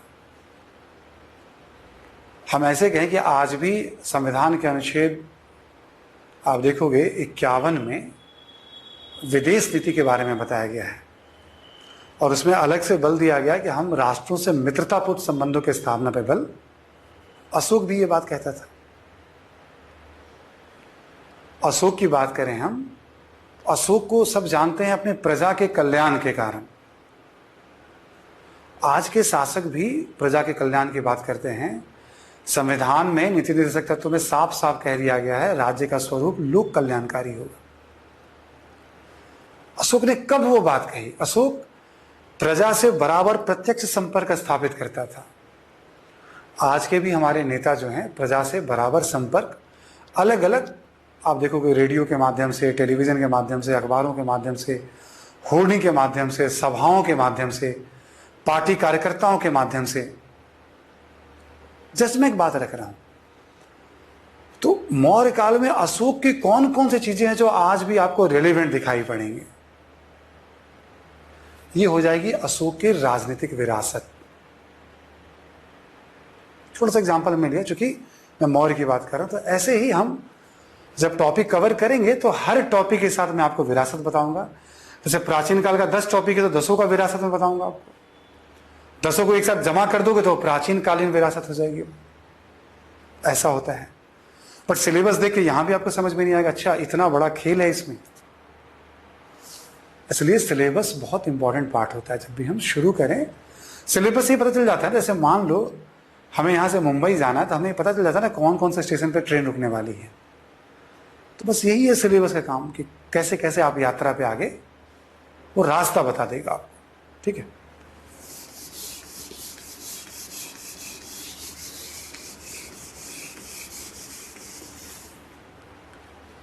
ये हो गया आपका पहला हो गया हिस्ट्री में। दूसरा क्या पढ़ना है आपको हिस्ट्री में? Modern India. वो मैं अभी अलग से आपको बताने जा रहा हूं विस्तार में। दूसरा आप ले लीजिए, यहां पे विश्व इतिहास है ना, इसको भी मैं अलग से विस्तार जब करूंगा, जब क्लास में लूंगा। एक बात बस समझिएगा, यहां पे भी लिखा हुआ है 18वीं सदी की घटनाएं, जैसे कि, और कुछ टॉपिक का जिक्र कर दिया गया है इसमें। उपनिवेशीकरण, विउपनिवेशीकरण, औद्योगिकरण, राष्ट्रीय सीमाओं का पुनः सीमांकन, दोनों विश्व युद्ध, समाजवाद, मार्क्सवाद, साम्यवाद, खत्म हो गया। सोशलिज्म, कम्युनिज्म, मार्क्सिज्म ऐसे करके हैं। अब पूरे टॉपिक को पढ़ोगे तो आपको नहीं दिखेगा कहीं पे भी अमेरिकी क्रांति या फ्रांसीसी क्रांति। 2013 में जब सिलेबस चेंज हुआ तो अमेरिकी क्रांति पे एक प्रश्न आया। 2019 में देखोगे विश्व इतिहास के क्वेश्चन में तो अमेरिकी और फ्रांसीसी क्रांति का क्या महत्व, फिर प्रश्न आया। बट सिलेबस में कहीं लिखा हुआ है अमेरिकी और फ्रांसीसी क्रांति। 18वीं सदी की घटनाएं, जैसे कि कुछ तो यूपीएससी ने बता दिया है, बाकी तुम समझ लो। तो जब मैं बताऊंगा, आपको पढ़ाऊंगा, तो फिर यहां पे भी आपको एक बार डिटेल में सिलेबस बताऊंगा पहले मैं आपको। ठीक है, और तभी मैं बताऊंगा कि इसको सिलेबस में क्यों ऐड किया गया है। बहुत ज्यादा एक साथ बात करने में मजा नहीं आएगा, बस एक आइडिया आपको हो जाए। और विश्व इतिहास प्रारंभिक परीक्षा में नहीं पढ़ना है आपको, प्रारंभिक परीक्षा में भारतीय इतिहास ही पढ़ना है आपको। ठीक है, ये भी आपने ध्यान रखना है। क्लियर सभी को? अब आते हैं क्लास की शुरुआत जहां से होनी है, आधुनिक भारत।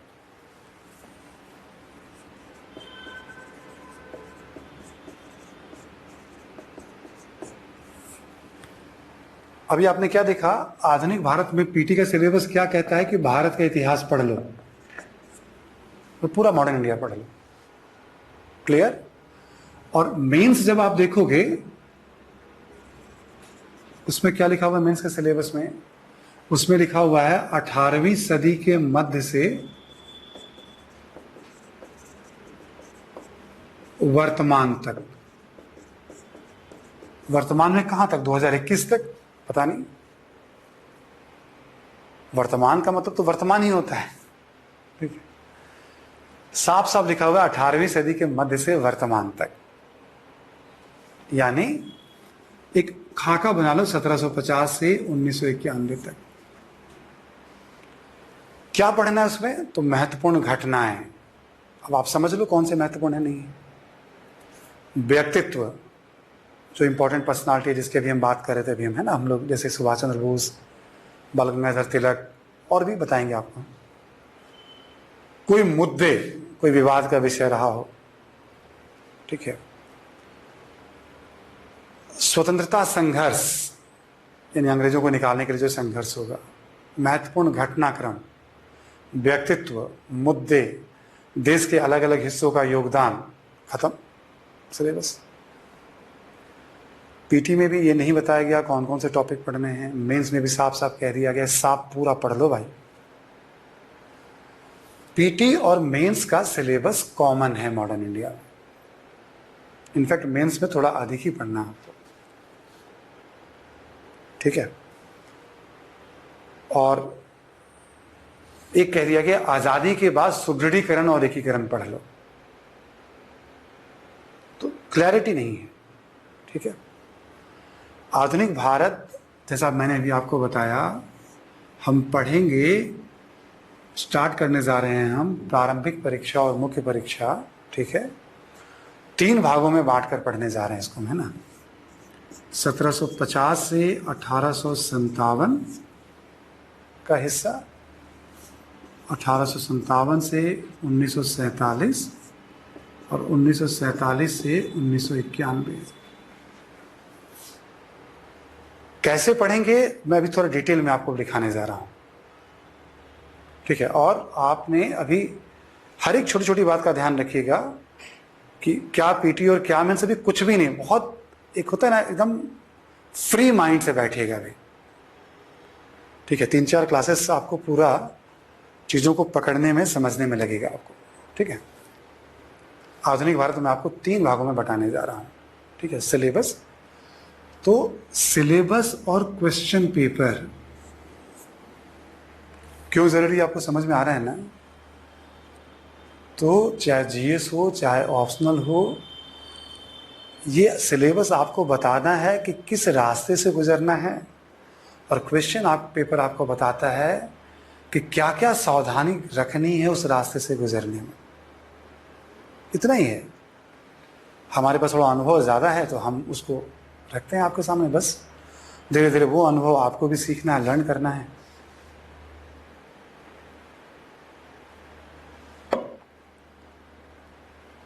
एक छोटी सी बात यहां शुरू करने के पहले कि मॉडर्न ही क्यों,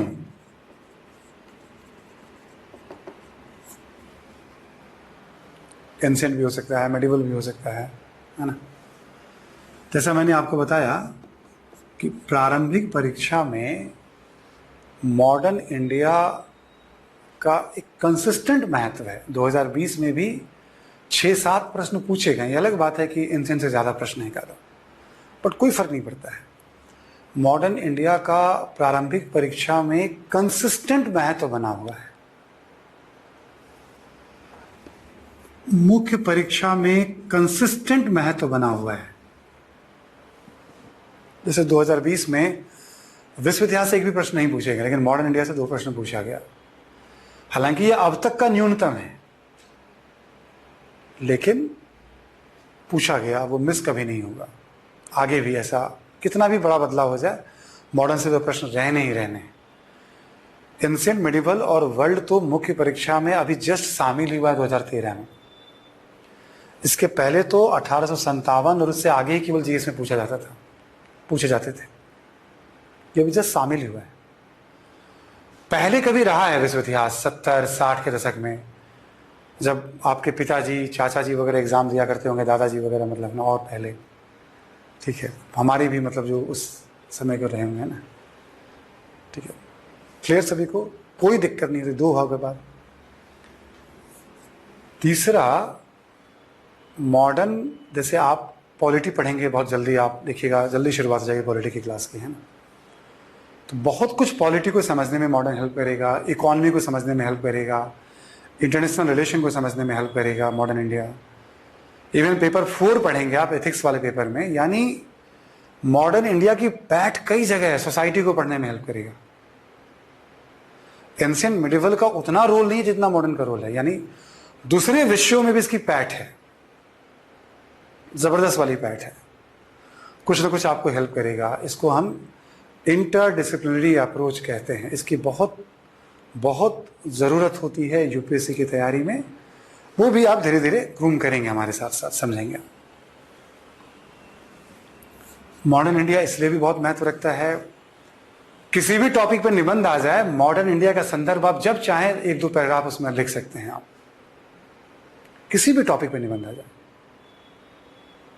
इसकी इतनी अहमियत है। ये इसलिए महत्व रखता है कि हिंदुस्तान में हर एक दो महीने पे कहीं ना कहीं चुनाव होते रहते हैं, ठीक है। एंशिएंट मेडिवल इंडिया का मुद्दा नहीं आएगा चुनाव में, हमेशा मॉडर्न इंडिया का मुद्दा आएगा। महाराष्ट्र चुनाव होगा, सावरकर जी को भारत रत्न मिलना चाहिए कि नहीं मिलना चाहिए। बंगाल चुनाव हुआ तो पराक्रम दिवस मना दिया गया नेताजी के ऊपर। गुजरात चुनाव के ठीक पहले बहुत बड़ी स्टैच्यू वल्लभ भाई पटेल की बना दी गई। तो अभी और जहां जहां चुनाव, अभी यूपी चुनाव होने में भी देखिएगा अब क्या क्या होता है यूपी चुनाव में भी, है ना, मतलब, ठीक है। तो इसका बहुत ज्यादा एक इंपॉर्टेंस है। और सबसे बड़ी बात, मॉडर्न इंडिया के बारे में कुछ ना कुछ आप सब भी जानते रहते हैं, कोई ऐसा नहीं होगा, एटलीस्ट इतना तो सब जानता है मजबूरी के नाम महात्मा गांधी है। क्या पता आप में से कुछ लोग अलग ओपिनियन रखते हो। पढ़ने के दौरान हम देखेंगे कि गांधी जी मजबूर थे या दुनिया के सबसे शक्तिशाली साम्राज्यवादी शक्ति को मजबूर कर दिया था। 1942 का भारत छोड़ो आंदोलन चल रहा था और आंदोलन अंग्रेजों ने लगभग दबा दिया था, काफ़ी कमज़ोर पड़ गया था। हम मॉडर्न इंडिया में पढ़ेंगे हम।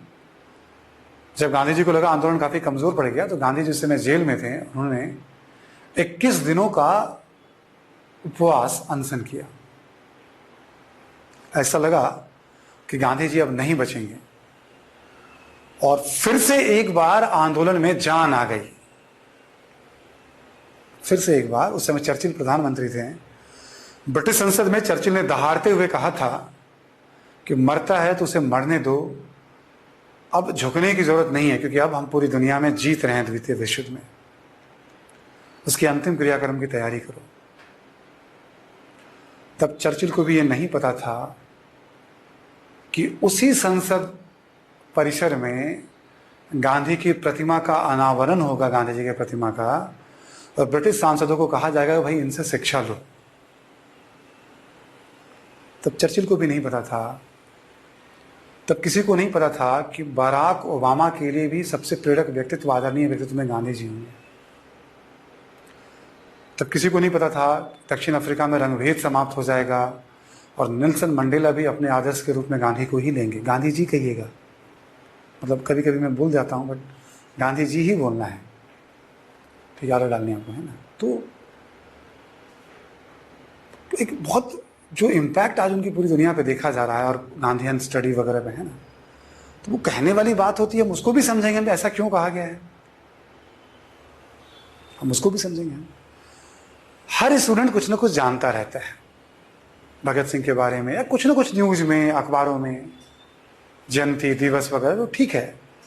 तो मॉडर्न ही क्यों, थोड़ी कठिनाई क्या होती है मॉडर्न पढ़ने में, ये भी जान लीजिए आप। जैसे मान लो मैं मेडिवल शुरू करूं, कभी एंशिएंट शुरू करूं, थोड़ी बहुत क्या होता है, जैसे मॉडर्न इंडिया जब हम पढ़ेंगे 1750 से, तो ऑब्वियस है शुरू में पुरानी बातें इसमें आएंगी।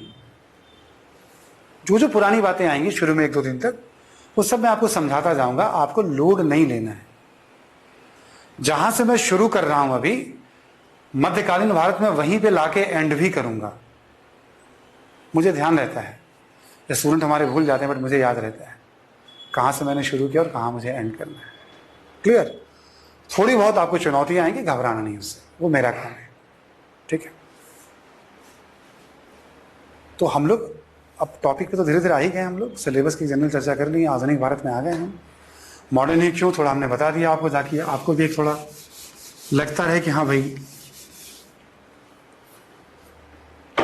इसमें जाने के पहले सोर्स आप क्लियर कर लीजिए जरा, ठीक है। सोर्स क्या होगा आपके, नंबर 1 प्रायोरिटी पे आपका क्लास नोट्स होगा। आप ये मान के चलो कि 80 से 90% आपका क्लास नोट्स महत्व रखेगा। यानी सबसे ज्यादा आपको ध्यान देना है तो क्लास नोट्स पे ध्यान देना है। क्लास नोट्स के साथ आपको अपना स्टडी मटेरियल, ठीक है,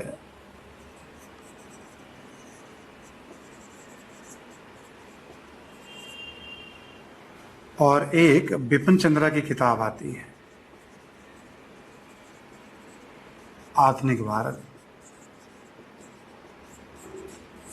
स्टडी मटेरियल आपको प्रोवाइड कर गया होगा या प्रोवाइड कर ही दिए जाएंगे, मुझे लगता है ना, हो ही गया होगा आपका स्टडी मटेरियल, ठीक है। एक बिपिन चंद्रा की किताब आती है ना, आधुनिक भारत करके। ये किताब आपको रखना है। जैसे मान लो जो टॉपिक मैं शुरू करूंगा तो मैं आपको बताऊंगा कि ठीक है, इस टॉपिक पे आप क्लास के पहले पढ़ना चाहें तो आप यहां से पढ़ के आ जाइए, या मेरे कराने के बाद भी आप और कुछ जानना चाहें, पढ़ना चाहें तो यहां से पढ़ लीजिए। या तो मैं मटेरियल बताऊंगा या किताब बताऊंगा। बिपिन चंद्रा वाली किताब पहले एनसीईआरटी के रूप में भी चलती थी, इसे ओल्ड एनसीईआरटी आज भी कहा जाता है। पुराने लोग आपको जो भी आपके घर में चाचा और वगैरह जो होंगे आपके, जो क्वालिफाई किए होंगे या आसपास में, देखो बोलोगे बिपिन चंद्रा या ओल्ड एनसीईआरटी पढ़ लो। एनसीईआरटी जेरोक्स कॉपी मिलेगी और किताब के रूप में भी मिलता है। टालना नहीं है, डिले नहीं करना है, एज अर्ली एज आपके टेबल पे होना चाहिए। जब मैंने पहले कह दिया 90%, 80%, 80% तैयारी जो मैं क्लास लेक्चर लूंगा उसी के इर्द गिर्द घूमेगी, तो बाकी चीजों का उतना महत्व नहीं है अभी, लेकिन है। शब्दों पे पकड़, वाक्य रचना, पैराग्राफ, अंडरस्टैंडिंग, ठीक है, प्रेजेंटेशन। हम किताब पढ़ने का मकसद केवल ये नहीं होता कि नोट्स, बहुत सारी चीजें हम लर्न करते हैं उससे। हम स्टार्ट कैसे होता है, एंड कैसे होता है, तो वो बहुत जरूरी है। बहुत सारे स्टूडेंट ने स्पेक्ट्रम के बारे में सुना होगा। यदि किसी के पास स्पेक्ट्रम है पहले से तो वो उसको यूज कर सकता है। मैं स्पेक्ट्रम आपको रोज क्लास में नहीं बोलूंगा, जैसे मैं या तो अपने मटेरियल के बारे में बताऊंगा या किताब के बारे में बताऊंगा। जो टॉपिक मैं पढ़ाऊंगा आप चाहे तो स्पेक्ट्रम से भी पढ़ सकते हैं, कोई नुकसान वाली बात नहीं है, ठीक है। बट मेरा प्रेफरेंस में ये होता है। प्रेफरेंस का मतलब मत समझिएगा कि स्पेक्ट्रम कोई बहुत 19 है, उसमें भी कलेक्शन है, बट मेरा अपना तरीका अपने मैटर और किताब के साथ सूट करता है, तो मैं उस हिसाब से आपको ले चलूंगा। अदरवाइज कुछ भी फर्क नहीं पड़ेगा, मेरे क्लास के साथ स्पेक्ट्रम को भी पढ़ते हैं तो आप फ्री हैं पढ़ने के लिए, आप ठीक है। क्लियर हो गया सभी को? एक छोटा सा काम आप लोग और कर सकते हैं स्टार्ट जब हम कर रहे हैं। हम 8 क्लास की एनसीईआरटी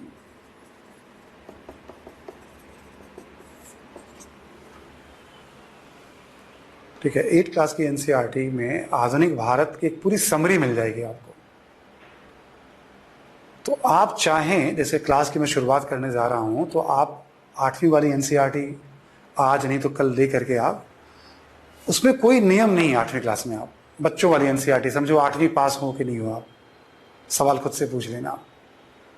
आप वैसे भी 2-4 चैप्टर उसके पढ़ के आप क्लास में बैठ सकते हो, बस ऐसे कहानी की तरह पढ़ना शुरू कर दिया, ठीक है। बट एक बार पढ़ना है, एक बार, ठीक है। क्लियर सभी को? सोर्स मैंने आपको क्लियर कर दिया है, क्या पढ़ना है।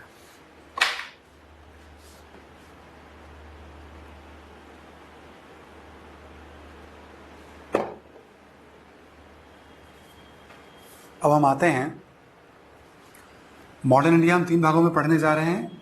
पहले हिस्से में क्या पढ़ना है और पहले टॉपिक में क्या पढ़ना है और उसे कैसे प्लान करेंगे हम, ठीक है।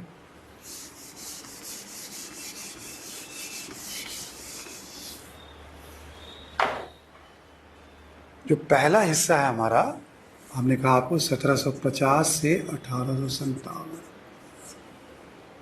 इसमें आपको पढ़ना है ब्रिटिश विस्तार के बारे में। इन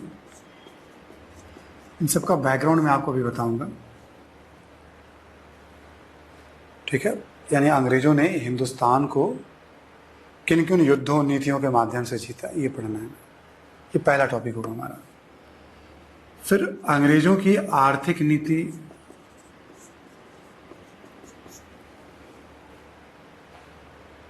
यानी अंग्रेजों ने कृषि, व्यापार, उद्योग, परिवहन, इन सब क्षेत्रों में क्या क्या किया, या भारत का शोषण करने के लिए, भारत के लूटने के लिए कौन कौन सी नीतियां उन्होंने बनाई। इतना तो हम सब जानते हैं कि भाई अंग्रेजों ने हमारा खूब शोषण किया, लूटा, ठीक है, मानना पड़ेगा हमें, किया भी है, ऐसा है ना।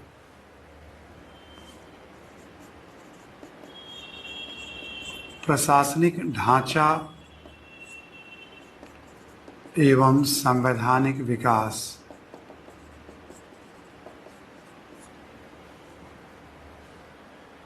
जिस सिविल सेवा की आप तैयारी कर रहे हैं, जो भारत में आज न्यायिक ढांचा है, supreme court, high court, district court, ये अंग्रेजों की देन है। सिविल सेवा अंग्रेजों की देन है। जिस आईपीएस, वो सब अंग्रेजों की देन है।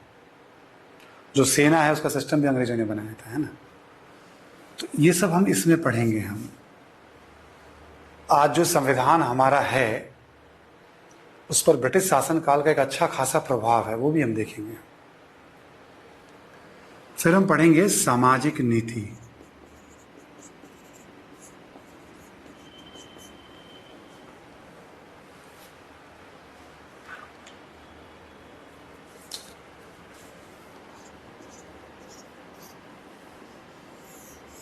ठीक है, सामाजिक नीति में हम अंग्रेजों ने समाज सुधार के लिए कानून बनाए, शिक्षा के विकास के लिए कदम उठाए।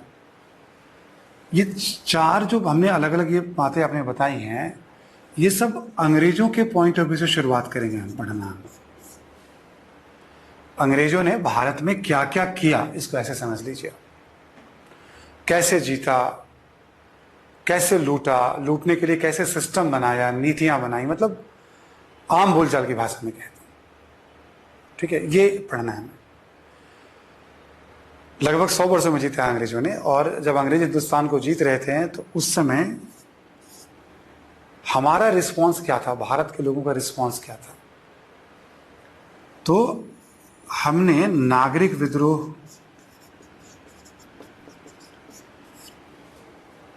के रूप में अंग्रेजों को चुनौती दी। हमने 57 के विद्रोह के रूप में अंग्रेजों को चुनौती दी।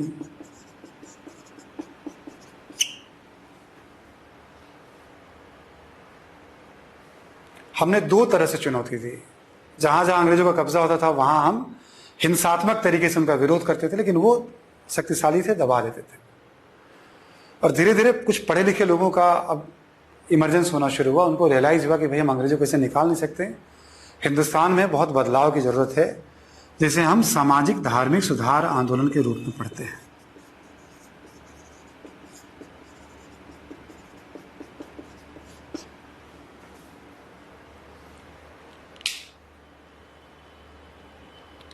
ठीक, तो हमारी प्रतिक्रिया क्या थी? अंग्रेजों ने जीता, लूटा, तो हम क्या कर रहे थे? मतलब एक ना अपनी भाषा में, समझने की भाषा में मैं सिलेबस को रिडिफाइन कर रहा हूं।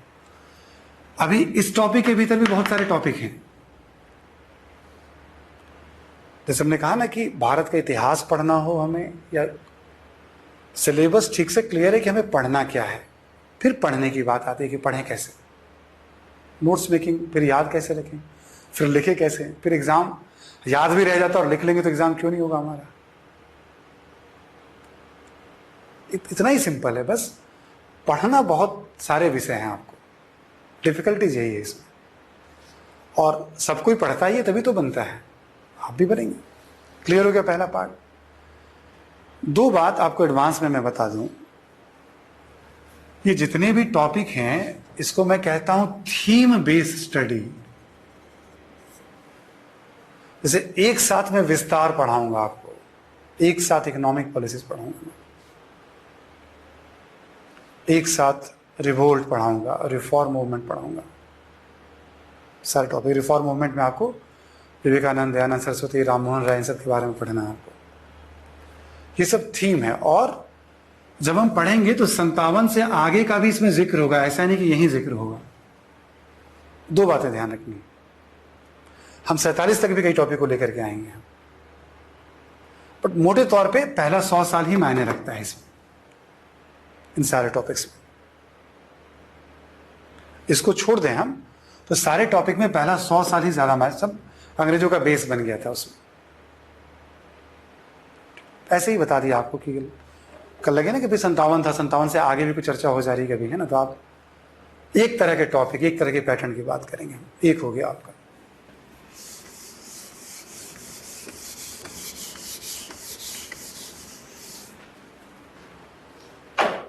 जो दूसरा हिस्सा होगा हमारा, इसके बारे में भी विस्तार से तो मैं 14वें 15वें क्लास में बात करूंगा आपसे, ठीक है। बट इतना तो समझ ही लीजिए आपकी मॉडर्न इंडिया में पढ़ना क्या है ना। दूसरा हिस्सा है 15 अगस्त 1947 तक हम कैसे पहुंचेंगे। इसमें एक कांग्रेस की भूमिका होगी।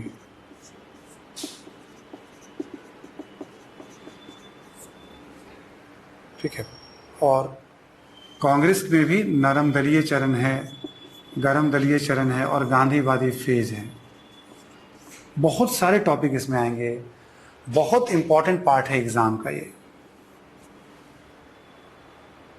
ठीक है। और काफ़ी सारी चीज़ों को समझेंगे। आज वाली कांग्रेस, इस कांग्रेस में बहुत अंतर है ना। फिर भी नरम दल, गरम दल यानी लाल बाल पाल वगैरह के बारे में जानते होंगे, दादा भाई नौरोजी हो गए, गांधीवादी फेज है ना, ऐसे करके 3 अलग अलग हिस्सों में बांट करके सारी घटनाओं को देखेंगे, पढ़ेंगे। तभी बताऊंगा मैं आपको। आपको यह समझना है राष्ट्रीय आंदोलन का मतलब है कि आजादी कैसे मिली, छोटी बड़ी घटनाएं, आंदोलन, वो सब पढ़ेंगे हम इसमें। कांग्रेस के अलावा समाजवादी, मार्क्सवादी,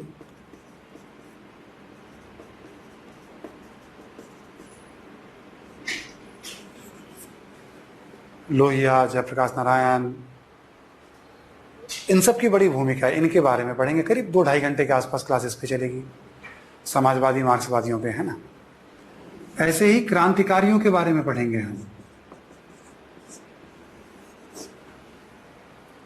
पहला फेज जिसमें वीडी सावरकर और खुदीराम बोस, प्रफुल्ल चाकी, रास बिहारी बोस से होते हुए भगत सिंह, चंद्रशेखर आजाद, 47 तक हम क्रांतिकारी धारा के बारे में पढ़ेंगे। मोटे तौर पे 3 धाराएं हैं, वैसे तो 2 ही मानी जाती, बट 3 कर लीजिए आप। और बहुत सारी घटनाएं और आंदोलन इसमें आ जाएंगे। जैसे कांग्रेस ही पढ़ेंगे हम लोग, स्वदेशी आंदोलन, असहयोग आंदोलन, सविनय अवज्ञा आंदोलन, भारत छोड़ो आंदोलन, छोटी मोटी बहुत सारी बातें होंगी। वो तब का तभी बताऊंगा मैं आपको। आजादी तक कैसे पहुंचे हम, तो इन सब के प्रयासों से। इसमें अलग अलग वर्गों के बारे में पढ़ेंगे हम। जब पढ़ेंगे तो ऑब्वियस से लास्ट में कंक्लूड करेंगे महिलाओं की क्या भूमिका रही, किसानों की क्या भूमिका रही, दलितों की क्या भूमिका रही, मजदूरों की क्या भूमिका रही, पूंजीपतियों की क्या भूमिका रही, विदेशियों की भूमिका, जनजातियों की भूमिका, देसी रियासतों की भूमिका, मतलब अलग अलग। ये होगा हमारा आजादी की लड़ाई सेकेंड फेज में। लाइक होता ना कि बहुत कम में मॉडर्न इंडिया का मतलब क्या, ठीक है।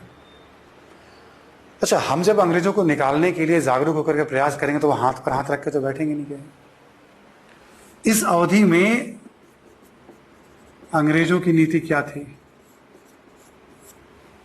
इस अवधि में चाहे सांप्रदायिकता की नीति रही हो, संवैधानिक विकास में जो उन्होंने पेच फंसाया है, या बीच बीच में कुछ आयोग वगैरह भेजेंगे, जैसे साइमन आयोग भेजेंगे, अगस्त प्रस्ताव, क्रिप्स मिशन, कैबिनेट मिशन, है ना। जो लोग थोड़ा बहुत जानते होंगे वो जानते होंगे, नहीं जानते होंगे तो और अच्छी बात है। इतिहास को लेकर कुछ भी मन में मत रखना भी आप। जैसे जैसे क्लास आगे बढ़ता जाएगा आप हिस्ट्री के मैजिक को फील करोगे, आप जैसे जैसे क्लास आगे बढ़ेगा, है ना। मतलब आप अब तक की जो भी धारणा आपकी रही होगी, यदि आप समझ के पढ़ते हो तो वेल एंड गुड, अब तक याद करके पढ़ा है तो वो सब चीजें खत्म होने जा रही हैं आपकी, ठीक है। तो अंग्रेजों की नीतियां पढ़ेंगे। सेकेंड फेज ऐसा कुछ होने जा रहा है हमारा, क्लियर। कुछ भी नहीं छोड़ेंगे हम। अभी मत सोचिएगा इसमें क्या आएगा नहीं आएगा, है ना। बहुत कुछ है छोटी छोटी बात है राष्ट्रीय आंदोलन के अंदर, है ना। तो ये आपने नोट कर लिया कि हम क्या पढ़ने जा रहे हैं मॉडर्न इंडिया में 1947 तक। 47 के बाद का हिस्सा जब मैं पढ़ाऊंगा तब बताऊंगा, ठीक है। सोर्स मैंने क्लियर कर ही दिया आपको, है ना। क्लियर सभी को, ठीक है।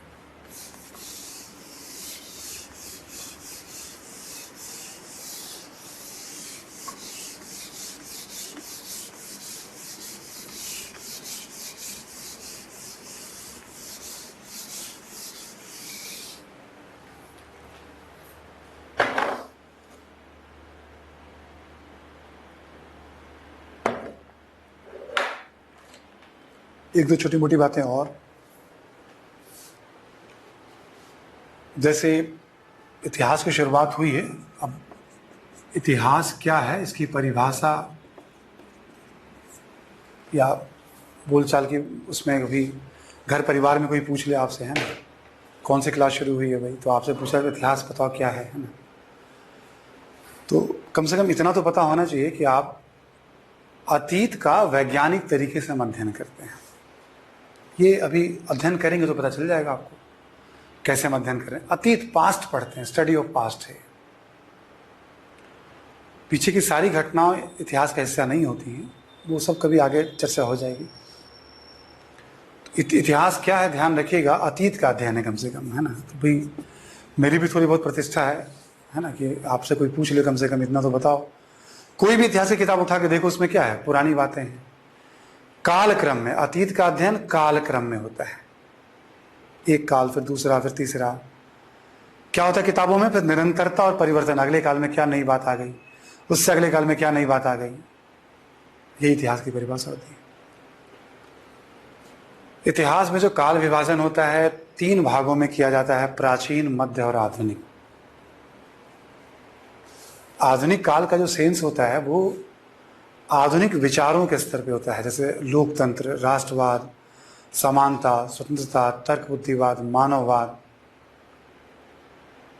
ये सब आधुनिक विचार हैं। समाज में ये विचार आज भी बहुत प्रभावी हैं। हमारी जो पूरी की पूरी व्यवस्था है, हमारा पूरा का पूरा संविधान, वो इन्हीं विचारों से ओतप्रोत है। इन विचारों ने पूरी दुनिया को बदल डाला, यूरोप को बदल डाला, और यूरोप के कुछ देशों का पूरी दुनिया पे कब्जा हुआ। तब हम पढ़ेंगे साम्राज्यवाद में, उपनिवेशवाद, अलग कॉन्टेक्स्ट। जहां जहां गए उनके साथ ये विचार भी गए। आधुनिक कहते हैं आधुनिक विचारों के कारण। ऐसा नहीं कि 1750 में ये विचार आ ही गए। हम जब कोई वर्ष बनाते हैं तो सुविधा के हिसाब से बनाते, चलो यहां से मान लो। और ऐसा नहीं 1750 के पहले भारत में विचार थे ही नहीं एकदम। इतिहास क्या है, एक एंशिएंट, मिडिवल, मॉडर्न, इसको हम काल विभाजन कहते हैं। आधुनिक क्यों कहते हैं, तो इन विचारों के कारण कहते हैं। आगे पढ़ना भी हमें ये सब, ठीक है। जैसे आधुनिक काल पढ़ रहे हैं तो पता तो आधुनिक काल का मतलब क्या, ठीक है। ये आधुनिक विचार से प्रभावित गतिविधियां, है ना। तो ये भी आप थोड़ा ध्यान में रख लेंगे। अब पहला टॉपिक क्या है हमारा, ब्रिटिश विस्तार।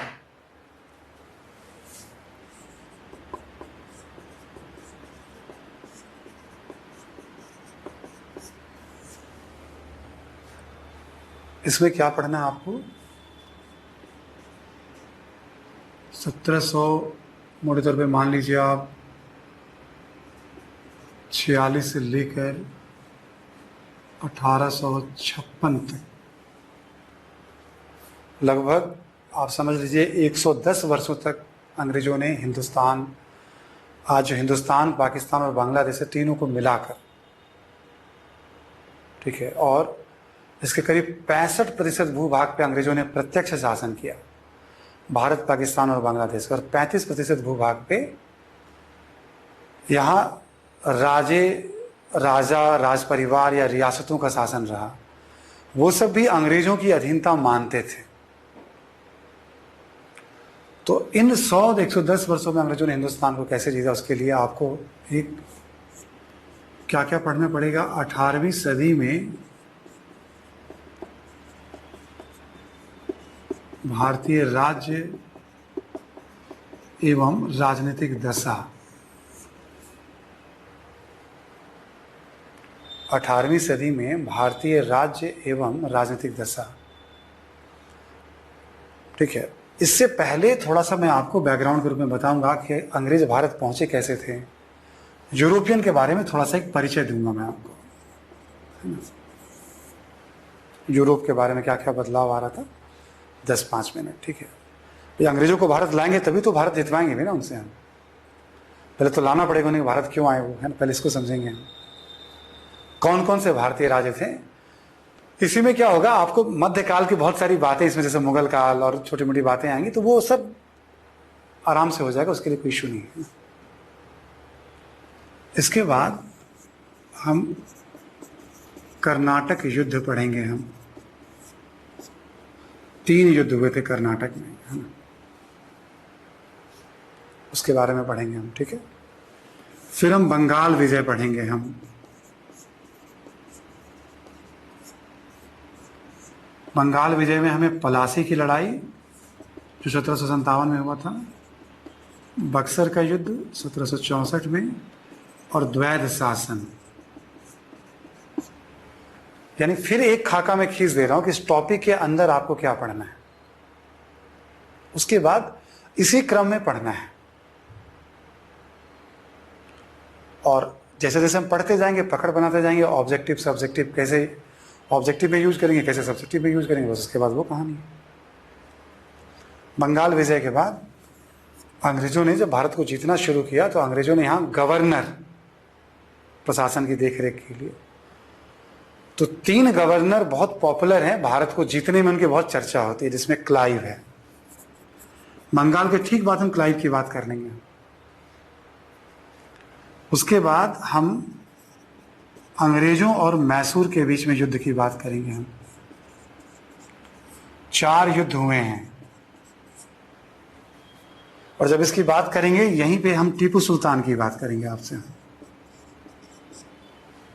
बाकी जगह शासक की बात नहीं करने जा रहे हैं, चर्चा के क्रम में ही शासक वो सब मैं बता दूंगा।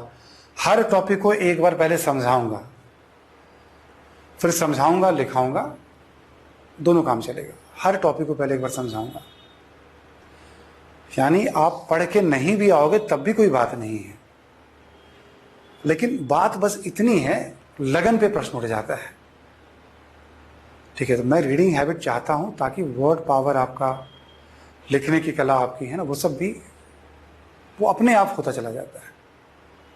अब कुछ नहीं भी करोगे ना, सब कुछ हो जाएगा आपका, लेकिन वो अच्छी बात नहीं है, ठीक है। इसलिए मैं पढ़ने के लिए हमेशा कहता हूं कि एक चीज पढ़ के आना चाहिए, है ना। इसके बाद एक और गवर्नर है, वेलेस्ली के बारे में पढ़ेंगे हम।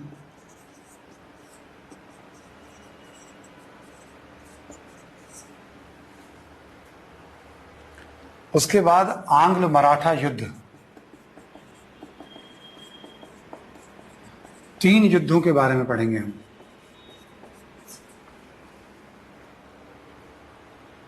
ठीक है, सबका डेट वगैरह होगा, कारण, जिसका जितना जरूरत होगा उस हिसाब से मैं उसमें इंफॉर्मेशन एनालिसिस बताऊंगा।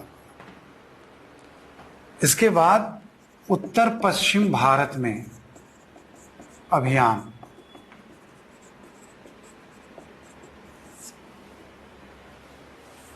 उत्तर पश्चिम भारत में अभियान, ठीक है।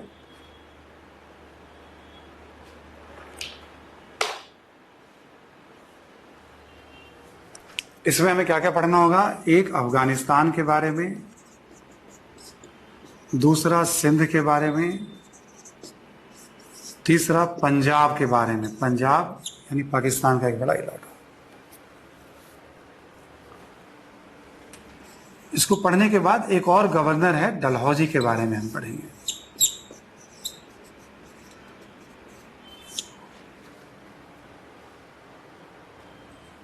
अड़तालीस से 56 तक आते आते भारत के लगभग 65% भूभाग पे अंग्रेजों का कब्जा हो जाएगा, 56 तक आते आते, ठीक है। तो ये वॉर और पॉलिसीज के थ्रू हम इसको पढ़ने जा रहे हैं। लगभग 65% भूभाग पे अंग्रेजों का कब्जा हो जाएगा। पूरा टॉपिक जब कवर हो जाएगा, इवन बीच बीच में भी हम क्वेश्चन आंसर, जैसे इस टॉपिक का ऑब्जेक्टिव में क्या इंपॉर्टेंस है, ये सिलेबस में भी ऐड ही हुआ है 2013 में, ठीक है। और मुख्य परीक्षा में इस टॉपिक से 3 प्रश्न अब तक पूछे गए हैं। प्रारंभिक परीक्षा में भी 2013 से 20 के बीच में 2 प्रश्न अब तक पूछे गए हैं विस्तार टॉपिक से। वो गिनती नहीं करनी आपको, 2 पूछा गया 3 पूछा गया, वो तो मैं बता रहा हूँ, चलो मेरी आदत है। यानी एक टॉपिक पढ़ा, हमें कैसे क्वेश्चंस पूछे गए हैं, क्वेश्चंस हमसे होंगे नहीं होंगे, है ना।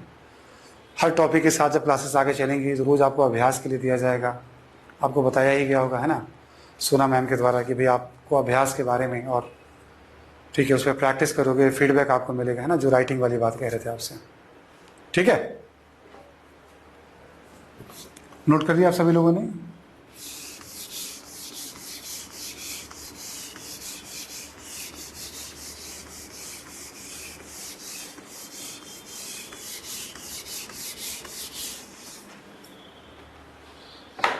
यदि हम एक मैप के थ्रू आइडिया लें, हम एक रफली मैप पीछे, तो अंग्रेजों ने 3 युद्ध यहां लड़े।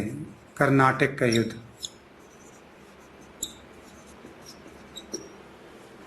आज कर्नाटक आपको इधर दिखेगा, उस समय यहां क्या कहते हैं,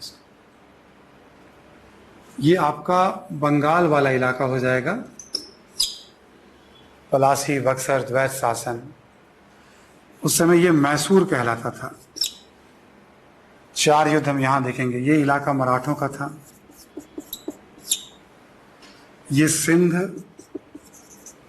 पंजाब, अभी जस्ट आपको आइडिया दे रहा हूं, ये अफगानिस्तान, पंजाब पाकिस्तान का एक बड़ा इलाका हो गया आपका।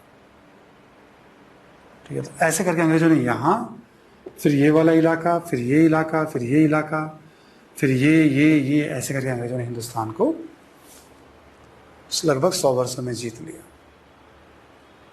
ठीक है, तो विस्तार में हम इसी को देखने जा रहे हैं, पढ़ने जा रहे हैं। आपके लिए सुझाव ये है, या तो 8वीं वाली किताब से आप रीडिंग लगाइए थोड़ा सा क्लास में आने के पहले, या विपिन चंद्रा वाली किताब में चैप्टर नंबर 2 में शुरू के कम से कम 5 पेज पढ़ लीजिएगा।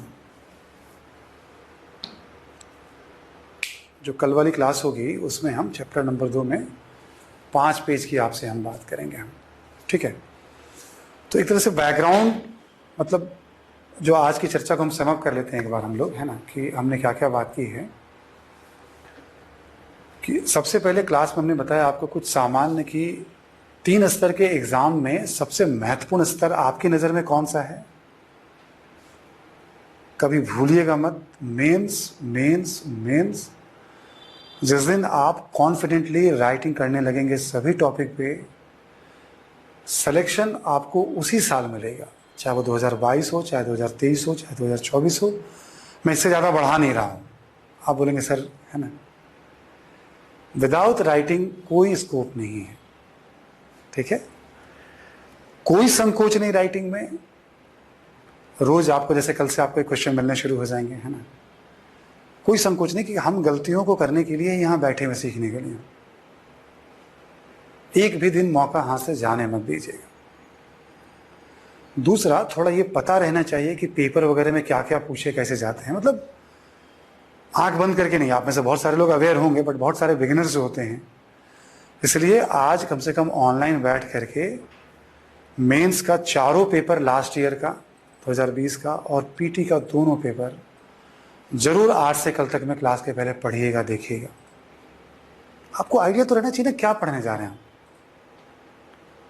2 बात हो गई। ठीक है, हमने क्या बताया, आप क्यों बनना चाहते हैं, सबसे ज्यादा डिफरेंस क्रिएट करता है। तैयारी बहुत लोग करते हैं, आप सुनते होंगे सब लोग, स्टूडेंट्स का जिद ही डिफरेंस क्रिएट करता है।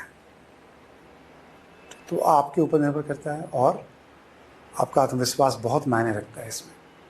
वो हो जाएगा, जैसे जैसे आप लर्न करेंगे आत्मविश्वास आपका बढ़ता जाएगा। डिसीजन लिया है, कॉन्फिडेंट है, तभी आपने डिसीजन लिया है ना।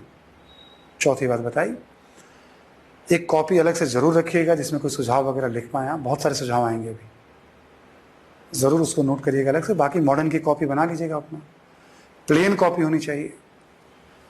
तैयारी जैसे मॉडर्न इंडिया में शुरू कर रहे हैं तो इसके 5 स्टेज हैं। सिलेबस, मॉडर्न इंडिया का सिलेबस यूपीएससी ने क्या कहा मैंने बता दिया, पीटी और मेंस का। अब मैं कैसे पढ़ाऊंगा ये भी मैंने आपको बता दिया। अब देखो, एक टॉपिक के अंदर कितनी बातें पढ़नी है आपको, अब केवल पढ़ना ही रह गया है ना। सिलेबस क्लियर कर दिया मैंने आपको, सोर्स क्लियर कर दिया पूरे मॉडर्न इंडिया का। पीटी में 70% से कम क्वेश्चन सॉल्व नहीं होंगे, उसके आसपास सॉल्व हो जाएंगे आपके, जितना सोर्स मैंने बताया है। 50-55% पे प्रीलिम्स हो जाता है। 100% डिपेंड करता है, और कहना मुश्किल है कि सॉल्व हो गया नहीं, कोई नहीं कर सकता ऑब्जेक्टिव में। सब्जेक्टिव में 100% होगा। मैं ये लाइन बार बार कहता हूं, आप नहीं लिखोगे, हिंदुस्तान में कोई नहीं लिखेगा। मैं उनमें से हूं जो ऑन द स्पॉट राइटिंग करने में बिलीव करता हूं। मैं आपको गाइड करता हूं तो उतना स्टैंडर्ड में लेके चलता हूं, तुरंत लिखने की क्षमता मैं खुद भी रखता हूं। आपसे केवल अपेक्षा नहीं करता हूं, इसलिए कॉन्फिडेंस से मैं करा ले जाता हूं। थोड़ा बहुत भी आपको आइडिया होगा रिवीजन आईएएस के बारे में, इतिहास के बारे में, तो मेरे बारे में कुछ जानकारी आपको होगी, ठीक है। बहुत सारे वीडियोस वगैरह भी पड़े हुए हैं ना, आप देख सकते हैं, उसको आप करा ले जाता हूँ आपको। सारा गेम प्लान उसी पे होता है, कैसे राइटिंग करेंगे, और ऑब्जेक्टिव भी होता है हमारा, क्योंकि भाई एंट्री पॉइंट है, वो नहीं करेंगे तो कैसे बात बनेगी। सोर्स बहुत कंफ्यूजन क्रिएट करता है, इसलिए सोर्स क्लियर कर दिया है। 80-90% तो क्लास नोट्स ही आपका, जो मैं लिखाना शुरू करूंगा कल से आपको। और मेरे साथ साथ एक पढ़ना है, पढ़ के कुछ ऐड नहीं करना है। ऐड कैसे करना है वो भी मैं बताऊंगा। अभी कुछ भी ऐड नहीं करना है, केवल पढ़ना है, कुछ भी ऐड नहीं करना है। ऐड केवल क्वेश्चन पेपर के थ्रू करना है, किताब से नहीं। बताऊंगा मैं आपको। कुछ भी दिमाग में मत रखिए आप, बहुत बिंदास होके और पूरी एनर्जी से एकदम क्लास को अटेंड करना है। कल आप देखोगे, जैसे पहला टॉपिक है हम कैसे पढ़ें, नोट्स कैसे बनेगा, इसकी शुरुआत भी कल आपके सामने हो जाएगी। कल मैं ये भी बता दूंगा कि रिवीजन कैसे करना है आपको। कई तरीके हो सकते हैं, एक दो तरीका मैं शेयर करूंगा, आप और बेटर तरीका जानते होंगे। करना है, छोड़ना नहीं है पहले दिन से। और कल तो नहीं, बट परसों वाले, कल हो सकता है कुछ आपको लिखने के लिए मिले भी, आप फ्री होकर लिखिएगा। परसों वाली क्लास में मैं आपको पहली बार अपनी तरफ से राइटिंग मेंस की चुनौतियों के बारे में बताऊंगा, ठीक है। या तो कल या फिर उसके अगली क्लास में, मेंस के बाद वाली क्लास के बाद, मैं आपको प्रारंभिक परीक्षा की चुनौतियों के बारे में, क्या क्या ध्यान रखना होता है ऑब्जेक्टिव में, हमें क्या क्या ध्यान रखना सब्जेक्टिव में।